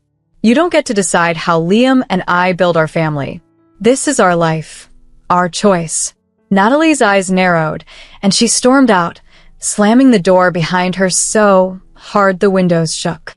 The room fell silent, the joy of the day drained by her exit. The seeds of discord Natalie had planted quickly sprouted. Initially, there were subtle nudges and looks, suggesting I had been careless during my pregnancy. These whispers soon turned into vicious gossip, claiming I had been drinking and acting irresponsibly, which they said led to my miscarriage. Fury built within me like a brewing storm, especially after hearing a particularly cruel version of the rumor from someone I had thought was a friend. I had a serious conversation with Natalie over the phone. Natalie, this needs to end now. Spreading false stories about me is hurtful and legally slanderous, and I will not stand for it. If I hear even one more rumor, I'm going straight to the police to press charges. My tone was firm and decisive. There was a brief silence on the other end, a tense pause that seemed like the calm before a storm. Eventually, she responded, her voice lacking its usual intensity. You wouldn't dare. Try me, Natalie. I'm not playing nice anymore. Following our call, the rumors ceased as abruptly as they had begun, but the damage lingered. Family gatherings were now punctuated with an awkward formality, the once warm smiles unable to melt the frosty atmosphere. Life superficially seemed to return to normal, but everything had subtly shifted due to someone's twisted idea of a joke. One morning, I found an electronic postcard in my inbox showing a happy family scene that felt like a jab to my heart. The message below in harsh, mocking letters read, "You will never be a mother." I was shaken to the core. As if that wasn't cruel enough, physical manifestations of this malice soon began to appear. One afternoon, I discovered a box on our porch containing dolls smeared grotesquely with ketchup and a note twisting the knife further. This is your fault. You are to blame for losing your child. Each new message, each package, was a strike against my already fragile emotional state. I often found myself in tears, overwhelmed by the cruelty. Look at this, Liam, I said one evening, handing him another disturbing package, my hands trembling and my voice a whisper. It's too much. I can't handle it anymore. Liam acted quickly, suggesting we consult our neighbor, Mr. Samuel, who had security cameras that might have captured something. The next day, Mr. Samuel kindly helped us review the footage. There it was, unmistakable and clear. Natalie was the one leaving these horrific packages at our door. The relief of knowing mixed with a renewed sense of betrayal. I can't believe Mom would go this far, Liam said, his face etched with disgust. Armed with the evidence, we confronted Natalie at her house. The video was paused on the screen, showing her caught in the act. Look at this, Mom. How could you? Liam's voice was cold, his usual warmth gone as he pushed the laptop towards her. The betrayal resonated in his tone. Natalie glanced at the screen, her expression stone cold, then shrugged without remorse. She's spoiled goods, Liam. An inferior woman who can't carry on the family line. I did what I thought was necessary for you, for the family. Liam stepped in front of me, his stance protective. If you can't accept Avery, then you can't be part of our lives. This is your last chance, Mom. Apologize or we're done. Natalie's face set hard, her eyes unyielding. I'm only doing this for you, Liam. She's taking you away from what you deserve. The ride home was silent, each of us lost in our thoughts. The weight of Natalie's betrayal was a heavy burden I bore, while Liam wrestled with the strain of his deteriorating relationship with his mother. Liam had become uncharacteristically withdrawn, his usual jovial spirit dimmed by the tension that lingered in the silence between him and his mother. It was evident he still longed for her presence, despite the rift. So, when Natalie extended a Christmas invitation, I accepted it for Liam's sake, harboring a sliver of hope for some form of reconciliation. We arrived at a house alive with the hustle of family and friends, the air rich with the mingling aromas of pine and mulled wine. Natalie welcomed us with a strained smile, her eyes flicking around nervously. I clung to Liam's arm as we navigated through the crowd of guests. The evening initially unfolded with ease, filled with laughter and conversation.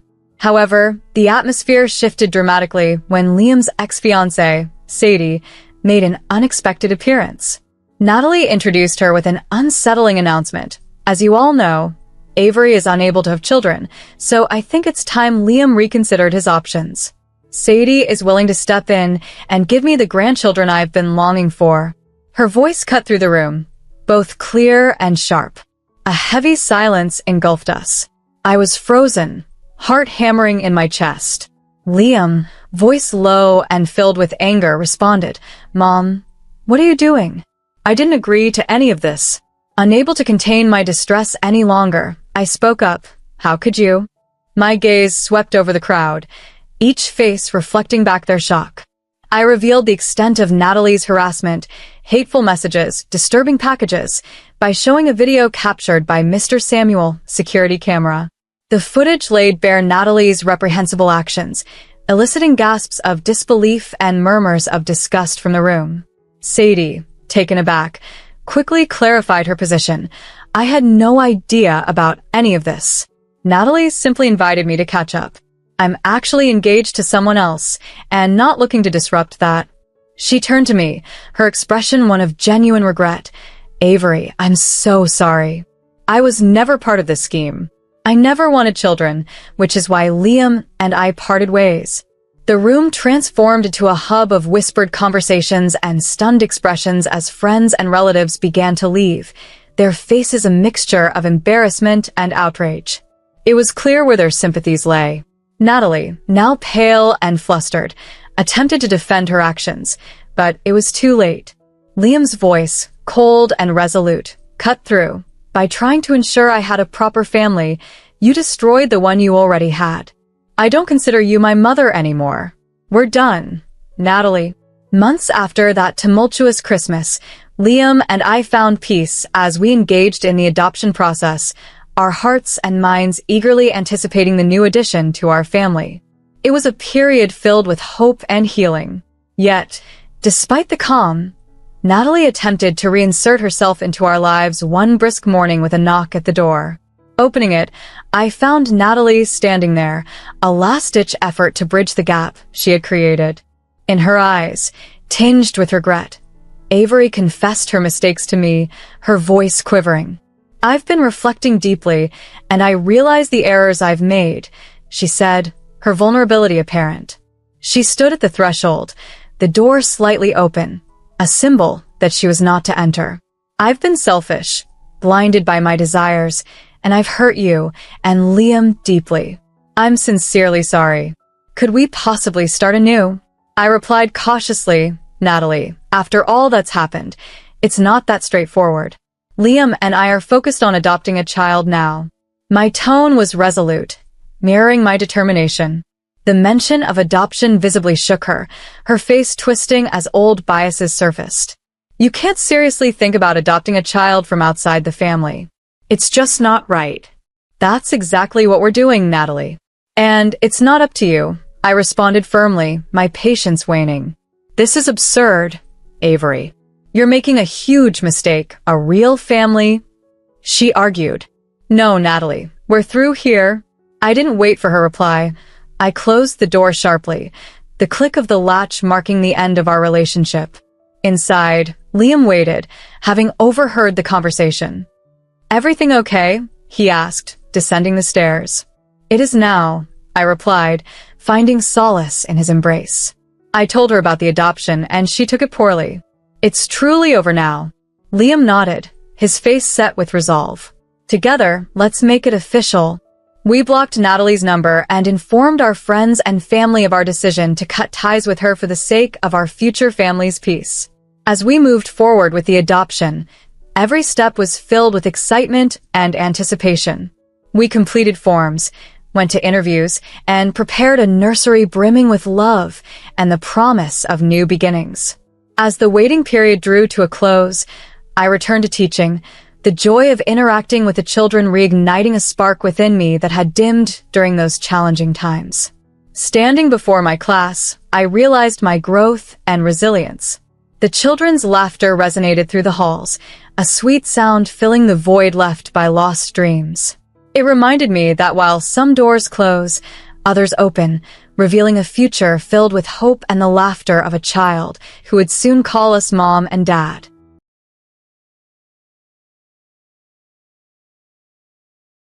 I'm Delilah, and tonight, like most nights since I arrived in Monte Carlo, I found myself sitting alone at a small cafe by the bustling casino square. It's a long way from the lavish life I was born into, but after graduating from a prestigious college in New York, I crave something simple, something real. My dad owns what feels like half the world, from luxury hotels to cutting-edge tech firms. But I use my mom's last name, keeping a little distance from the glittering world that comes with my father's empire. It's my way of staying grounded and keeping the spotlight at bay. The evening air was turning cooler when he walked in. Julian looked like he belonged here, or at least he acted like he did. He moved with the kind of confidence that only comes from wearing a suit that probably cost more than my monthly rent. Without asking, he pulled out the chair across from me and sat down. "Mind if I join you?" he said, though he'd already made himself comfortable. I barely glanced up from my coffee. "Looks like you're already sitting," I replied coolly. He laughed, a smooth sound that seemed rehearsed. "I'm Julian. And you are?" "Delilah," I said, giving him a brief look. He wasn't my usual type, too polished, too perfect, but I had to admit, he was good-looking. "So, Delilah," he continued, "what brings someone like you to a place like this all alone?" His tone was teasing, and I couldn't decide whether I was irritated or entertained. "Just enjoying my coffee," I said vaguely, not wanting to get into specifics. "And you?" I asked, turning the question back on him. He shrugged. "I could say business, but I'd be lying. Tonight, let's just say I'm here looking for something interesting. Looks like I might have found it." His eyes held mine, steady and confident. I raised an eyebrow. "Hope the coffee lives up to your expectations then." He smiled, his gaze not leaving mine. "Something tells me it already has. I wasn't here to make friends, and I definitely wasn't interested in a fling. Look, I'm not one of those girls who falls for lines. If that's what you're after, you're wasting your time," I said, firm and clear. Julian leaned back in his chair, a genuine look of amusement crossing his face. "Who says I'm playing a game?" he asked, his voice dropping slightly. "Experience," I replied bluntly. "You sit down uninvited, drop a line." What? "Expect a phone number or a date." He chuckled, looking like he was enjoying the challenge. "You're tough. I like that. I'm not looking for a number, just a conversation. But if it's too much, just say the word, and I'll disappear." I paused, considering him for a moment. Monte Carlo was beautiful, but it could be lonely too. Maybe a little chat wouldn't hurt. "Conversation's fine," I said, "but keep it light." We talked for a while. To my surprise, it was easy. Julian didn't try to impress me with stories of wealth or connections, which was rare. There was something about him that suggested he was used to the finer things in life, but they didn't define him. As the evening wore on, I realized I was actually enjoying the conversation. Eventually, the night began to wind down, and it was time to go. "Well, Julian," I said as I stood up, "this was unexpectedly pleasant." He grinned, clearly enjoying my surprise. "Surprised yourself, huh?" "Maybe just a little," I admitted. "Good night, Delilah," he said with a nod. "Good night, Julian," I replied, feeling a strange sense of curiosity about this man who seemed to defy expectations. I made my way back to my apartment, the echoes of Julian's words still lingering in my mind. Monte Carlo was certainly full of surprises, and perhaps, just perhaps, I had found one tonight. After meeting Julian, the nights here no longer felt as solitary. He had this way of showing up wherever I was. Whether I was wandering through the local markets during the day or dining alone in the evening, Julian was always there. His persistence wasn't annoying. Surprisingly, it was quite the opposite. It was as if he genuinely wanted to be around me without being overbearing. One evening, as I watched the sun sink below the horizon, a soft breeze in the air, Julian appeared again. He walked over with 3 coffees in hand and sat down next to me without saying a word. I raised an eyebrow playfully, assuming he knew I'd want one. "If I'm wrong, I'll drink both," he said, handing me a cup. I smiled. "Good guess," I replied, taking the coffee from him. We sat together in comfortable silence, the sound of the waves crashing in the distance. After a while, Julian finally broke the quiet. "You never told me what you do back in the States," he asked. I shrugged. I didn't think it mattered. "Right now, I'm just enjoying not working," I replied. He chuckled. Fair enough. But I think everyone has a story, don't you? In the days that followed, we fell into a comfortable rhythm. Julian showed me parts of Monte Carlo I hadn't seen yet, and we talked about everything and nothing. Movies, books, our favorite foods. He loved to argue about the best James Bond actor, always defending Julian Craig, while I was a firm believer in the classics, Sean Connery all the way. One afternoon, as we walked along the beach, Julian suddenly stopped, his expression serious in a way I hadn't seen before. "Delilah," he said, his tone more earnest than usual. "I know I'm just some guy you met at a cafe, but these past weeks have been, I don't know, different, better. Because of you." I stopped too, unsure of how to respond. Feelings were the last thing I planned on dealing with here. "Julian," I said slowly, "I like hanging out with you. I really do. But this is just a break for me. I'm not looking for complications." He nodded, taking a deep breath, his expression softening. "I get it. No pressure. Just know I'm here, okay? And I think you're pretty amazing." Days turned into weeks, and my time in Monte Carlo was coming to an end. Julian and I spent more and more time together, and what started as casual strolls and conversations turned into late-night dinners and early morning breakfasts. It was the last thing I expected, falling for someone under the Mediterranean stars. Then one evening, just as the night was falling, Julian dropped a bombshell. "Come back with me, Delilah," he said, his voice full of hope. "Work at my company in the States. I know it's sudden, but I don't know. I just think it could be great." The idea was crazy, completely insane. And yet, a part of me couldn't help but feel tempted. Tempted by the adventure, by the idea of taking this, whatever this was, and seeing where it could lead. Moving back to the States would be like stepping into an alternate universe. Julian's offer wasn't just a job, it was an invitation into his life. Suddenly, I imagined myself living in an ordinary apartment in a quiet town, playing the role of an ordinary girl who had somehow gotten lucky. But my father had other ideas about what was ordinary. He showed up unannounced one afternoon, just as everything seemed to be shifting. I was unpacking my last box when the deep sound of my dad's laughter echoed through the room. He stood in the doorway, a giant in the frame, his presence filling the space like he always did. Well, Delilah, hiding out in plain sight, huh?" He chuckled, wrapping me in a hug so tight it almost knocked the air out of me. "So, tell me about this decision. This guy must be something special for you to pick up and move like this." His tone was light, but I knew better. He was doing his fatherly duty, trying to figure out if there was any trouble hiding beneath the surface.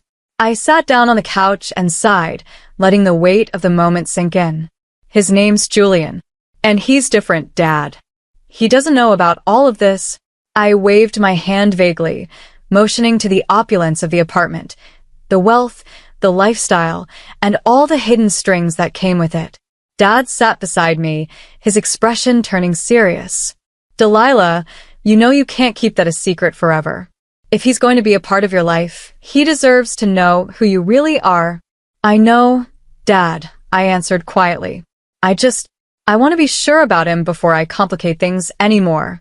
Thanks for looking out for me, though." He ruffled my hair, a gesture that made me feel like a kid again. "Always, kiddo.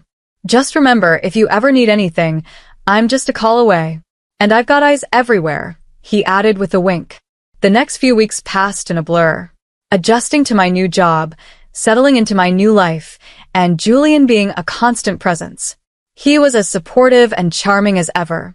But there was an intensity about him now, a sharpness that came with the weight of the responsibilities he carried. One evening, during a quiet dinner at my place, Julian brought up something I had been dreading, the topic I hadn't been ready to face. "Delilah, when do you think I'll get to meet your parents?" he asked, his voice gentle but insistent. "I feel like I'm missing a big part of your life." I paused, the words hanging in the air.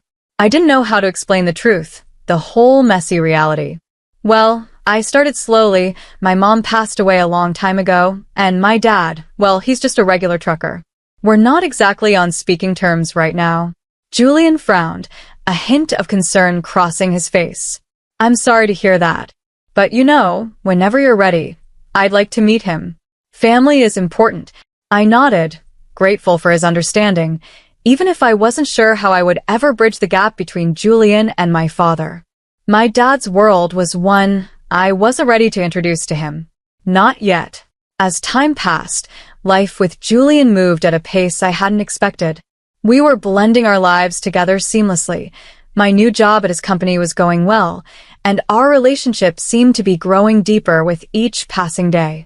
It felt like we were gearing up for something big, but I didn't realize just how big until that moment actually arrived. It was a regular evening at his apartment, cozy, upscale, with a view of the city skyline. We had just finished dinner, nothing fancy, just some takeout, since neither of us felt like cooking. We were sitting on the couch, a documentary about ocean life playing softly in the background. The kind of show you watch but don't really pay attention to. Suddenly, Julian turned toward me, his expression far too serious for the moment. He took my hand, and in that instant, my heart started to race. "Delilah," he began, his voice steady but laced with something I couldn't quite place. "I've been thinking a lot about us. About everything we've been through, and everything I want for us in the future." I nodded, my mouth dry as I waited for him to continue.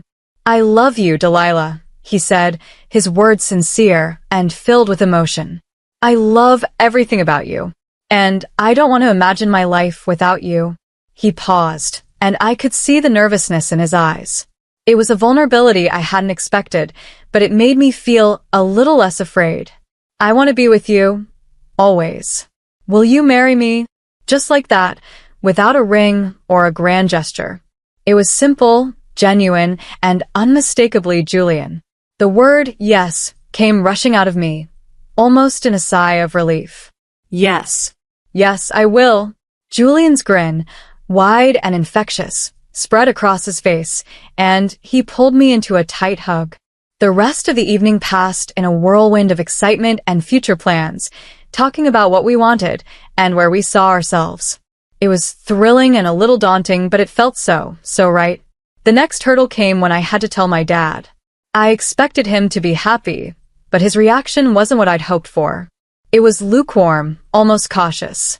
"Delilah, you know I want nothing but your happiness," he said, his voice heavy with concern. "But are you sure about this? It's all happening so fast." "I'm sure, Dad. He's a great guy. You'll see." I tried to sound more confident than I felt. He sighed, his eyes searching mine. "All right, but promise me one thing." I had to sign a prenuptial agreement, just to be safe. The word prenuptial didn't intimidate me. It was simply part of the modern marriage package.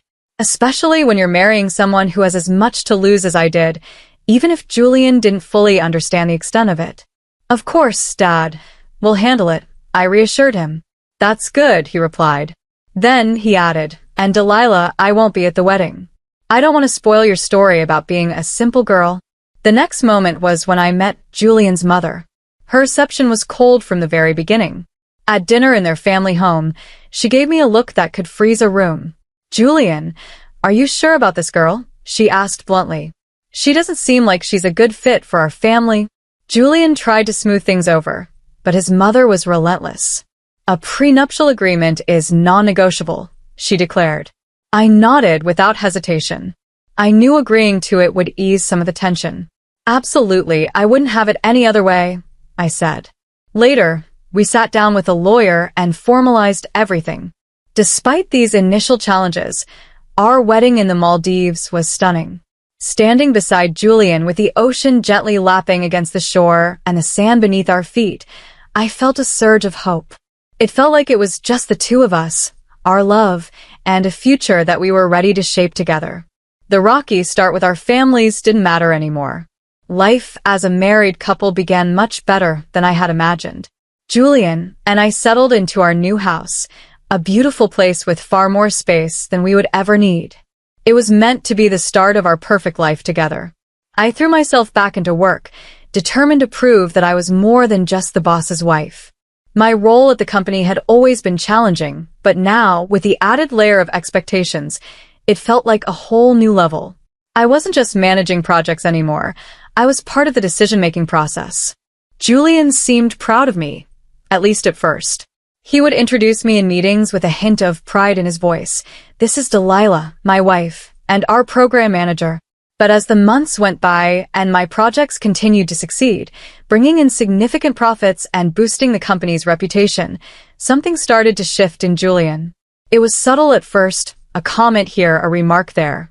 One evening, as we sat down for dinner, he brought it up. "Delilah, you're doing great at work. Maybe too great," he said. I looked up from my plate, confused. "What do you mean? Too great? Isn't that good for the company?" "It is," he admitted, pushing his food around. "But, the guys are starting to say it's turning into the Delilah show over there." His words stung a little. "Isn't that a bit unfair? I thought you'd be happy that we're doing well." "I am happy," he said, though he didn't sound it. "But it's just a lot. Everyone's always talking about you, how you handle things, and it makes me wonder where I stand." That conversation marked the beginning of a shift in our relationship. As the business grew, so did the tension between us. Julian's once supportive attitude began to feel tainted with jealousy and resentment. I couldn't understand it. Wasn't he the one who had encouraged me to step up in the first place? Things only seemed to get worse from there. When Julian's mother came to stay with us for a few weeks, her presence brought with it a traditional mindset that I had always managed to avoid. She would casually make remarks about my work, suggesting that a wife's place should be more focused on the home. "You're always at the office, Delilah. When do you have time to care for your husband?" she would ask. I tried to brush it off, hoping to keep the peace, but her comments only added to the growing distance between Julian and me. No matter how successful I was at work, it seemed nothing could repair the slow unraveling of our marriage. The more I achieved professionally, the more strained our relationship became. One evening, Julian came home from work with a stern expression, his face set in an unreadable line. "Delilah, I think it's best if you leave the company," he said bluntly. "We need to focus on our family, and it seems like your role there is just causing too much tension." His words cut through me. "Leave the company." But why? "I've been contributing so much." My voice trembled with disbelief and frustration. "It's for the best," he replied coldly. "You can focus on the house now. Maybe start that garden you've always wanted." His tone was dismissive, as though he were talking about something trivial, not my career. The next day, I discovered that he had fired all our house staff, the housekeepers, cooks, and horticulturist. "It's all on you now," he said, almost as if he were punishing me. "You wanted to be more involved at home. Here's your chance." His words were harsh, and though I wasn't afraid of housework, the way this was thrown at me felt deeply unfair. This wasn't the loving, supportive man I had married. This was someone controlling and intolerant, and I wasn't sure who he had become. His mother, staying with us at the time, seemed to enjoy the situation. "It's good for a wife to focus on her home," she would say, her smile barely concealing her smirk whenever Julian talked about my new role as a full-time housewife. As I tried to adjust to this unexpected turn in my life, I couldn't help but feel a sense of shame. I was ashamed that I hadn't seen this coming, ashamed to admit that maybe my father had been right about Julian all along. When Julian suggested a trip to Monte Carlo to try to rekindle what little was left of our relationship, I felt hesitant, yet still hopeful. That hope was quickly shattered when his mother announced she would be coming along. "It's been ages since I've traveled," she declared, as if it were a command that couldn't be questioned. Julian, of course, welcomed her with open arms, not once considering what I might think or feel about it. We rented a small house in Monte Carlo, which was charming but expensive. What was meant to be a retreat quickly turned into a prison. From the moment we arrived, Julian and his mother treated the city like their personal playground. They rented expensive cars, visited exclusive boutiques, and dined at the finest restaurants. Meanwhile, I was left behind to manage the household, preparing meals for them and cleaning up after their excursions.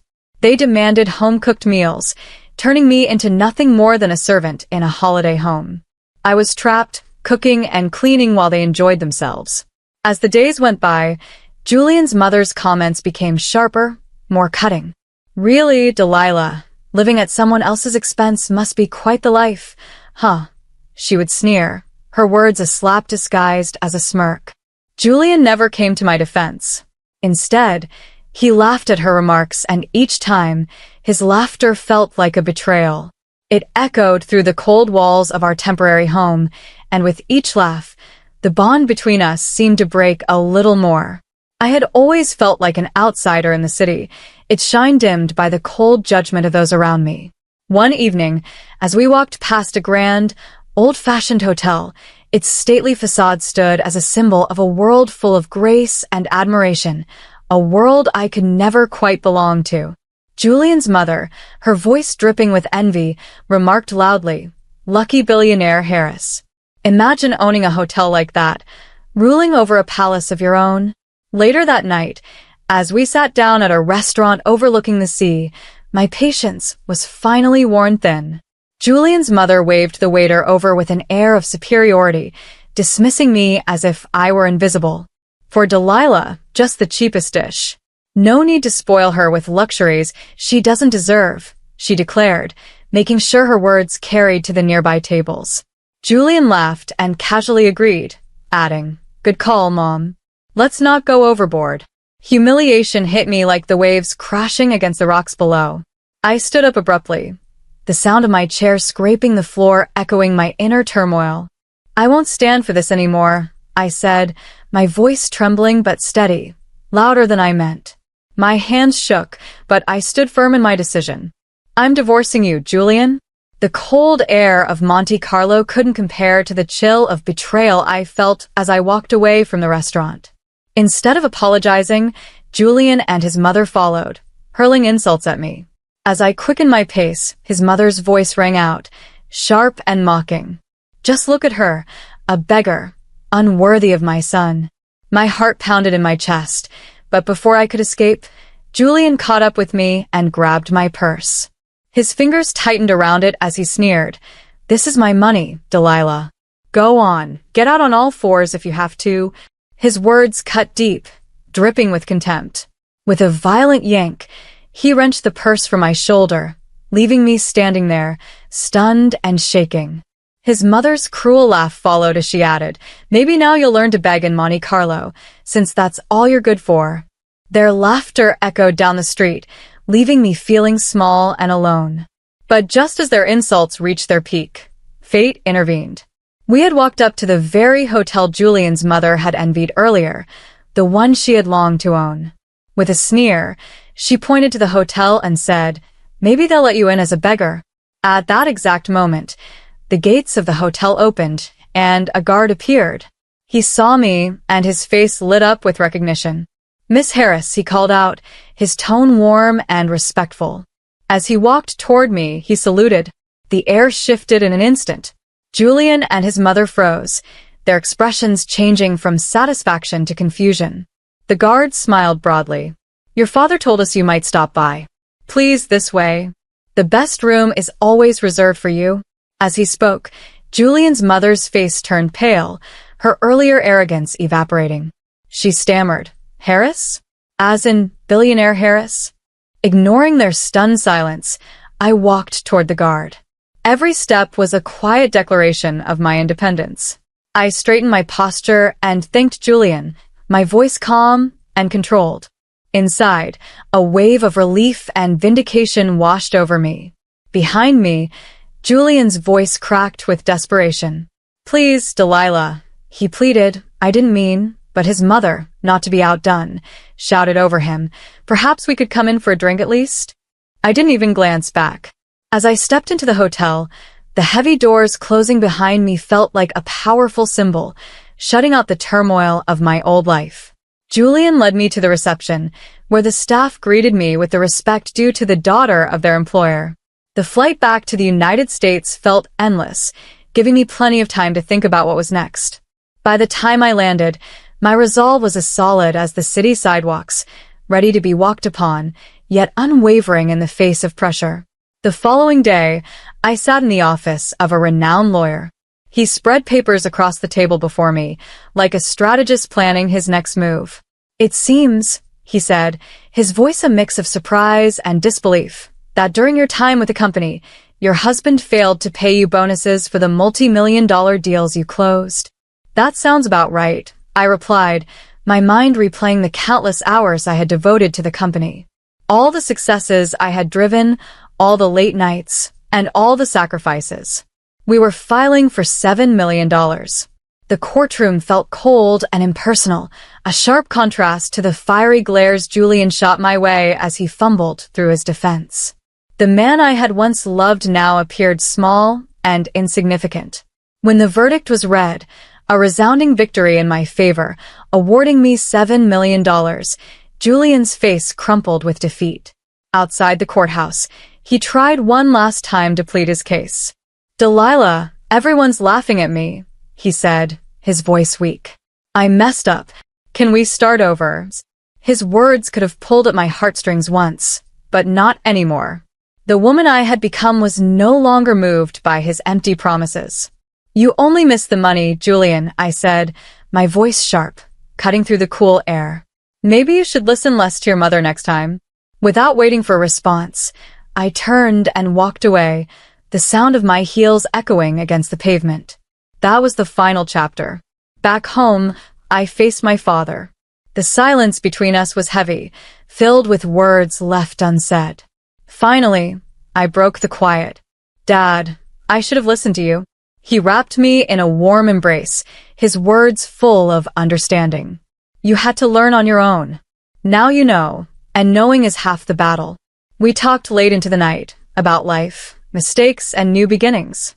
His advice became a guiding light as I worked through my thoughts about the future. Inspired by our conversation, I began laying the groundwork for my next venture. The skills I had honed at Julian's company, combined with the significant settlement I had received, gave me the resources to start something meaningful. Something that was mine. Weeks turned into months as I built my business from the ground up. The journey was full of challenges, but each setback taught me something valuable, and each success confirmed that I was on the right path. Sitting in my new office, looking out at the busy streets below, I realized just how far I had come. I had gone from being a disillusioned wife in a loveless marriage to a confident business owner. The road had been difficult, but every obstacle had only made me stronger.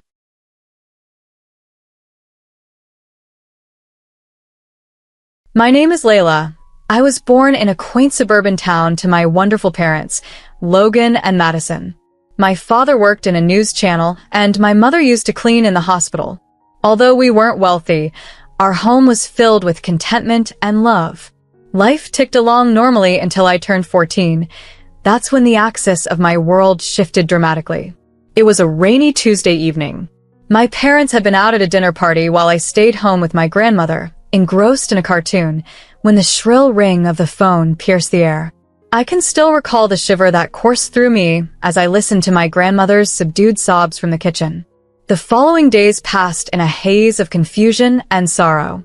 My mother had died instantly in the car accident, and though my father survived, he was grievously injured, his legs permanently impaired. At the hospital, as he lay frail and broken, my father reached out and whispered apologies, his voice cracking with emotion. As a child, I couldn't comprehend his guilt. It wasn't his fault. A reckless, drunk driver was to blame. But as I grew older, I understood that his apologies were for the hardships we would now face and the seismic shift in our lives. Yet, the spirit of Logan was resilient. Once home and adapting to life in a wheelchair, he immersed himself in his work as a search marketing specialist for the city's major newspaper, his prowess in writing undiminished by his physical limitations. As a teenager, I found solace and strength in our deep bond. We shared a love for classic films, debated over literature, and he supported me academically. When it was time for college, my father encouraged me to embrace new experiences at State University, where I studied forensic accountant. It was there I met Lucy, who quickly became my best friend, and through her, I was introduced to her second cousin, Aiden. Aiden was compassionate and shared a quick wit that matched my own. He accepted my family situation without hesitation, and on meeting my father, they formed an instant connection over their mutual love of classic rock. Aiden's approval of how I managed my life and responsibilities filled me with a quiet pride. College passed by in a blur, and soon after, life began to settle. I secured a job at a tax manager and Aiden took to commercial driver. Our relationship flourished, and 4 years later, he proposed in the very park where we had our first date, under the crisp canopy of autumn leaves. Elated, I accepted with one important condition, that I couldn't leave my father, who still needed my care. Aiden's response was a broad, reassuring smile that sealed our future with promise and understanding. In sharing this story, it's clear that life's unpredictability can tear at the fabric of our existence, yet it can also stitch it back together in unexpected, beautiful ways. I wouldn't change our current arrangement for anything. We're all living together quite comfortably. Your father's apartment is spacious enough for the 5 of us, isn't it? Our wedding was intimate and lovely. Despite being in a wheelchair, Dad was determined to roll down the aisle to give me away. There wasn't a dry eye in the room as I held Aiden's hand, feeling like I was in a fairy tale. However, every fairy tale has its challenges, and mine came in the form of my mother-in-law, Natalie, and sister-in-law, Ruby. From the outset, it was clear they disapproved of me. "So, your father is handicapped?" Natalie had asked during our first meeting, her expression souring as though she had smelled something foul. "He's disabled," I corrected her, trying to maintain a calm demeanor. "But he works as an search marketing specialist," I added. "How nice," she said dismissively, clearly losing interest. "Aiden, darling, are you sure about this? There are plenty of nice girls from reputable families." I felt a rush of indignation, but Aiden, bless him, immediately defended me. "Mom, Layla comes from a fine family too. Her dad's disability doesn't change that. I love her, and that's all that matters." That quieted Natalie for the moment, but I could see the disapproval still lingering in her eyes. Ruby, following her mother's lead, was just as distant. After the wedding, Aiden moved in with Dad and me. We settled into a comfortable routine. I would head to my job at the tax office, and Aiden would be on the road for days. When he was home, the 3 of us enjoyed meals together. However, whenever Natalie and Ruby visited, the vibe in our home shifted. They would parade around as though they owned the place, barely acknowledging my father. Once, I overheard Natalie whisper to Ruby, "It's such a pity Aiden ended up with her and her crippled father. What if they have kids? Can you imagine the genes?" I was livid, but remained silent for Aiden's sake. I strived to keep the peace, but it was becoming increasingly difficult. One evening, after Natalie and Ruby had left following a particularly tense visit, I found myself unable to hold back my tears. Aiden came and found me crying in our bedroom. Hey, he comforted me, drawing me close. "What's wrong?" I managed to say through sobs. "Your mom and sister, they despise me. They think I'm not worthy of you because of Dad." Aiden's expression hardened. "That's absurd. You and Dad are my family now.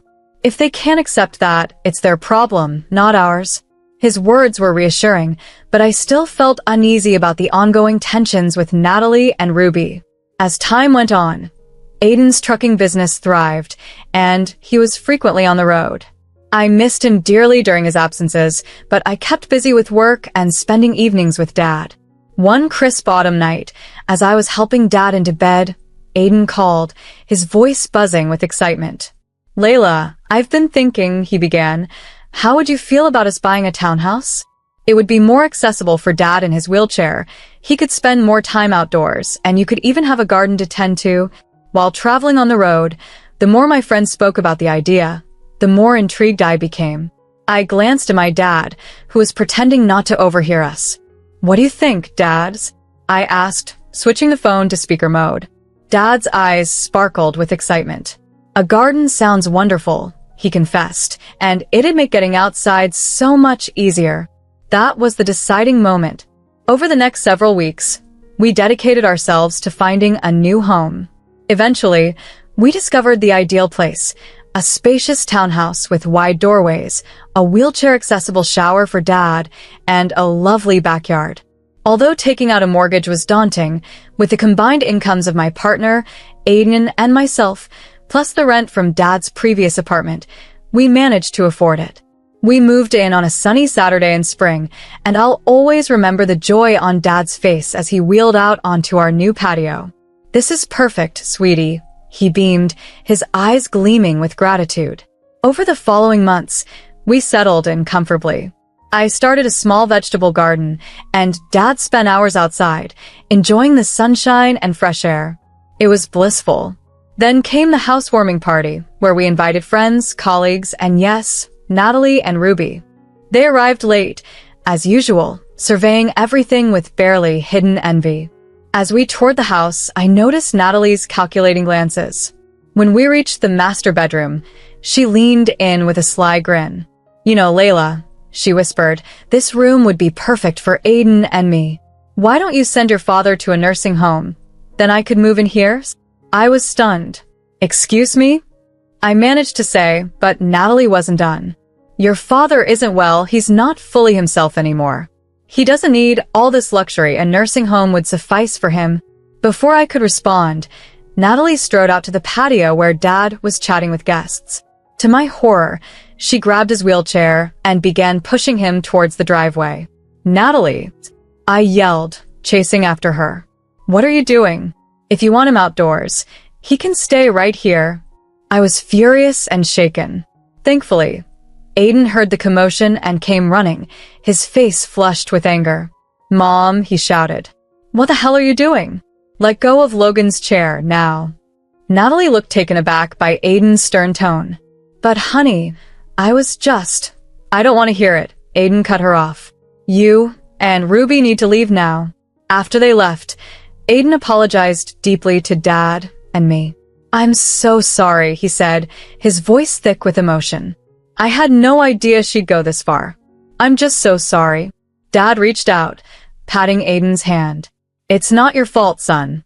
Some people just can't grasp what's important." Life gradually found a new rhythm after the housewarming debacle. Natalie and Ruby kept their distance, which was fine by me. Aiden dedicated himself more to his work, taking on longer hauls to help us manage our new mortgage commitments. It was a challenging time, but ultimately, it brought us closer together as a family, fortified by the bonds of understanding and resilience. Balancing my role at the tax office with caring for our home and my father for years sped by seamlessly. Our family found comfort in routine. Though Aiden was frequently away due to his job, his presence at home always brought joy. My father's health was stable, and he enjoyed his days gardening or editing from his workspace at home. Then, one fateful day at work, my phone rang with news that would forever alter my life. On the other end, a voice introduced himself as Officer Rodriguez from the Highway Patrol. A chill ran through me as he delivered the heart-wrenching news of Aiden's severe accident. The details of the head-on collision were a blur, the gravity of the words failing to take hold until after the call ended.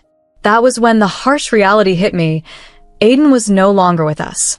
The following week was a blur of grief and arrangements, all carried out in a numb state. I knew it was important to personally inform Natalie, Aiden's mother, about the tragedy. When I called, her initial sharp response turned to accusations.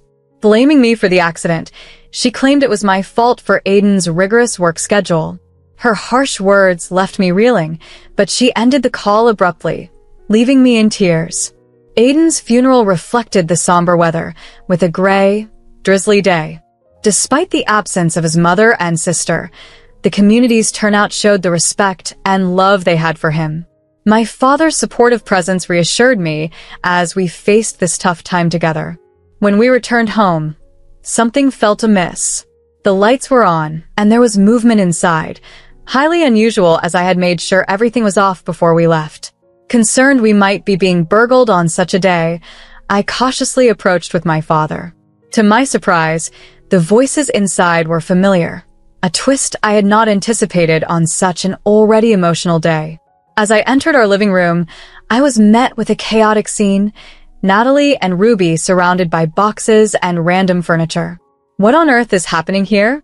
I asked, my confusion temporarily overpowering my sorrow. Natalie looked at me, her expression one of feigned compassion. "Oh, Layla, dear, we're just helping you pack. After all, it's not like you can afford to stay here now that Aiden's gone," she said.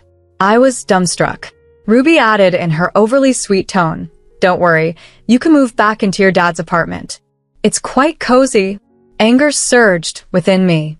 "Get out," I demanded quietly, yet with a threatening calm. "Get out of my house right now." To my shock, Natalie seemed taken aback. "This house is ours now, along with all of Aiden's property. We're his family after all." "Funny," I snapped back. "You didn't seem like family today at his funeral." "Oh wait, you weren't there." Natalie dismissed me with a wave of her hand. "We were busy with other arrangements. Now be a good girl and start packing. We need this cleared out by tomorrow." I was flabbergasted by their audacity. They hadn't mourned Aiden, hadn't attended his funeral, and now they wanted to evict me from my home. "I'm calling the police," I declared, reaching for my phone. Natalie and Ruby looked at each other, clearly not anticipating my resistance. "Layla," Natalie started to say, but I cut her off. "You have 5 minutes to leave before I call the cops. This is my home. Aiden and I bought it together, and you have no right to be here." Perhaps it was the determination in my tone or the defiance in my gaze, but they finally realized they had crossed a line. They collected their belongings and left, but Natalie couldn't resist one last jab. "This isn't over, Layla. Expect a call from our lawyers." The days that followed were filled with grief, anxiety, and endless paperwork as I tried to sort through Aiden's affairs, wary of Natalie and Ruby's next move. Then, about a week later, I got a call from a local law firm. My heart raced as I picked up, fearing Natalie's threats were coming to fruition. "Mrs. Aiden," a professional voice inquired. "This is Anthony from Anthony and Partners. I'm calling about your late husband's will."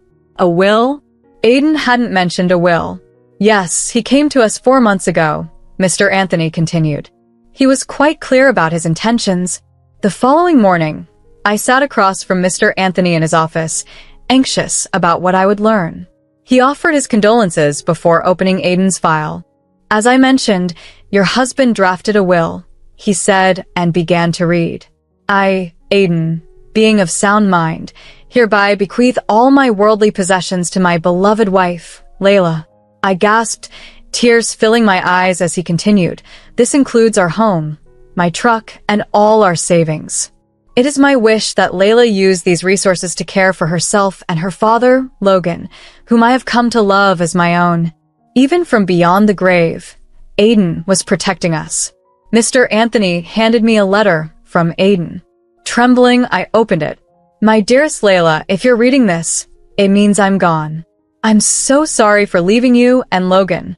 Please know, you two are the best thing that ever happened to me." Reading his words, I felt a mix of sorrow and gratitude. Aiden had made sure we were safe, his love reaching out to guide us even now.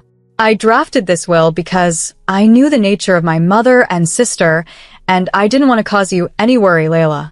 I had to ensure that you and Logan were safeguarded in case something unforeseen happened to me. You and Logan are my true family, not them.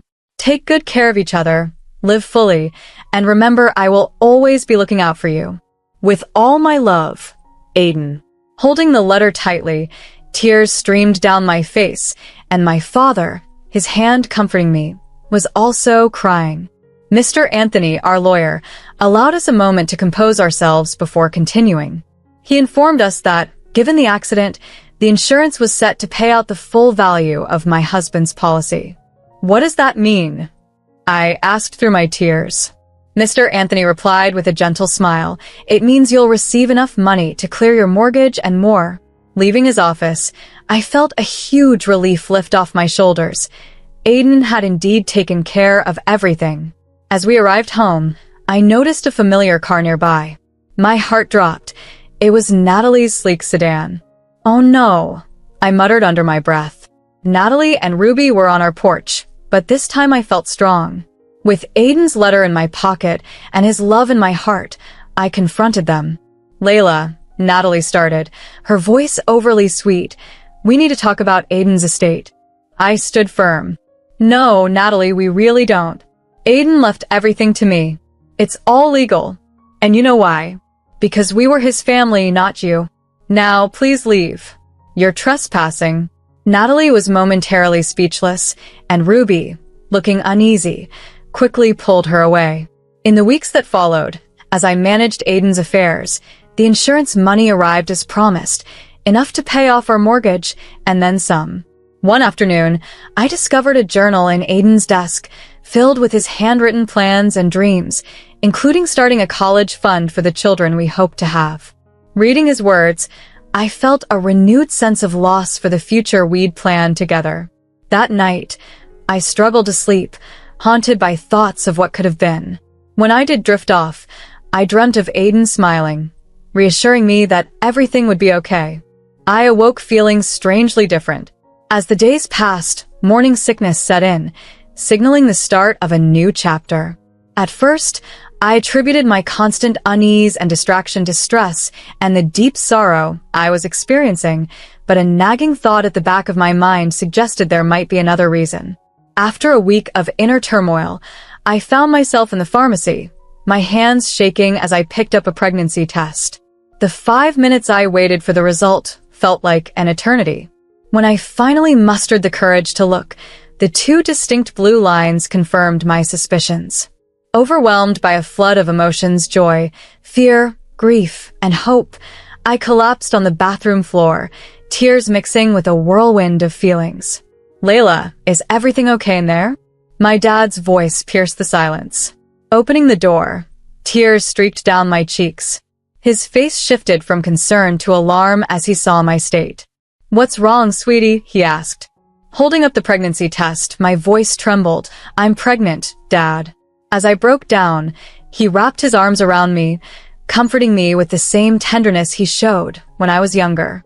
"It's okay," he soothed. "You're not alone in this. This baby is a blessing, a part of Aiden that will live on." His words resonated deeply. This child was not only a continuation of my love with Aiden, but also a symbol of new beginnings. The fear I felt began to dissolve, replaced by a renewed strength and determination. "You're right," I affirmed, wiping away my tears. "This baby is a blessing, and we'll be fine." Dad smiled warmly, his eyes crinkling with affection. "That's my girl. Now let's get something to eat. You're eating for 2 now, after all." As we headed to the kitchen, hope sprang anew within me. Despite the challenging path ahead, with my father's unwavering support and the life growing inside me, I felt fortified to face the future. Dad became my pillar, constantly encouraging and assisting as we prepared for the baby's arrival, nurturing a newfound routine and joy between us. One sunny afternoon, while I tended the garden we had cultivated together, a familiar car pulled up, dampening the peaceful moment. It was Natalie's sedan. My heart sank as Natalie and Ruby approached the front porch, their expressions a mix of discomfort and desperation. "Layla, we need to talk," Natalie began, her usual sharp tone softened by circumstance. Ruby looked around nervously, adding, "We've hit some tough times. Could we possibly stay in your father's old apartment just until we find our footing?" After all the strife they had caused, their audacity stunned me. Calmly, I responded, "I'm sorry, but that's not possible. I don't wish to maintain contact anymore." Natalie's gaze dropped to my belly, her face twisting into a sneer. "You're pregnant? Already? You little." Her words dripped with venom. But I remained composed, refusing to let her words sway me. I didn't justify or explain that the baby was Aiden's. Such toxic people had no place in my child's life. With a serene smile that seemed to unsettle Natalie further, I declared, "My personal life is none of your business." Sensing she was defeated, Natalie spun around, pulling Ruby along as they retreated. Watching them drive away, a profound peace enveloped me. I had defended my family, upheld my dignity, and I knew Aiden would have been proud.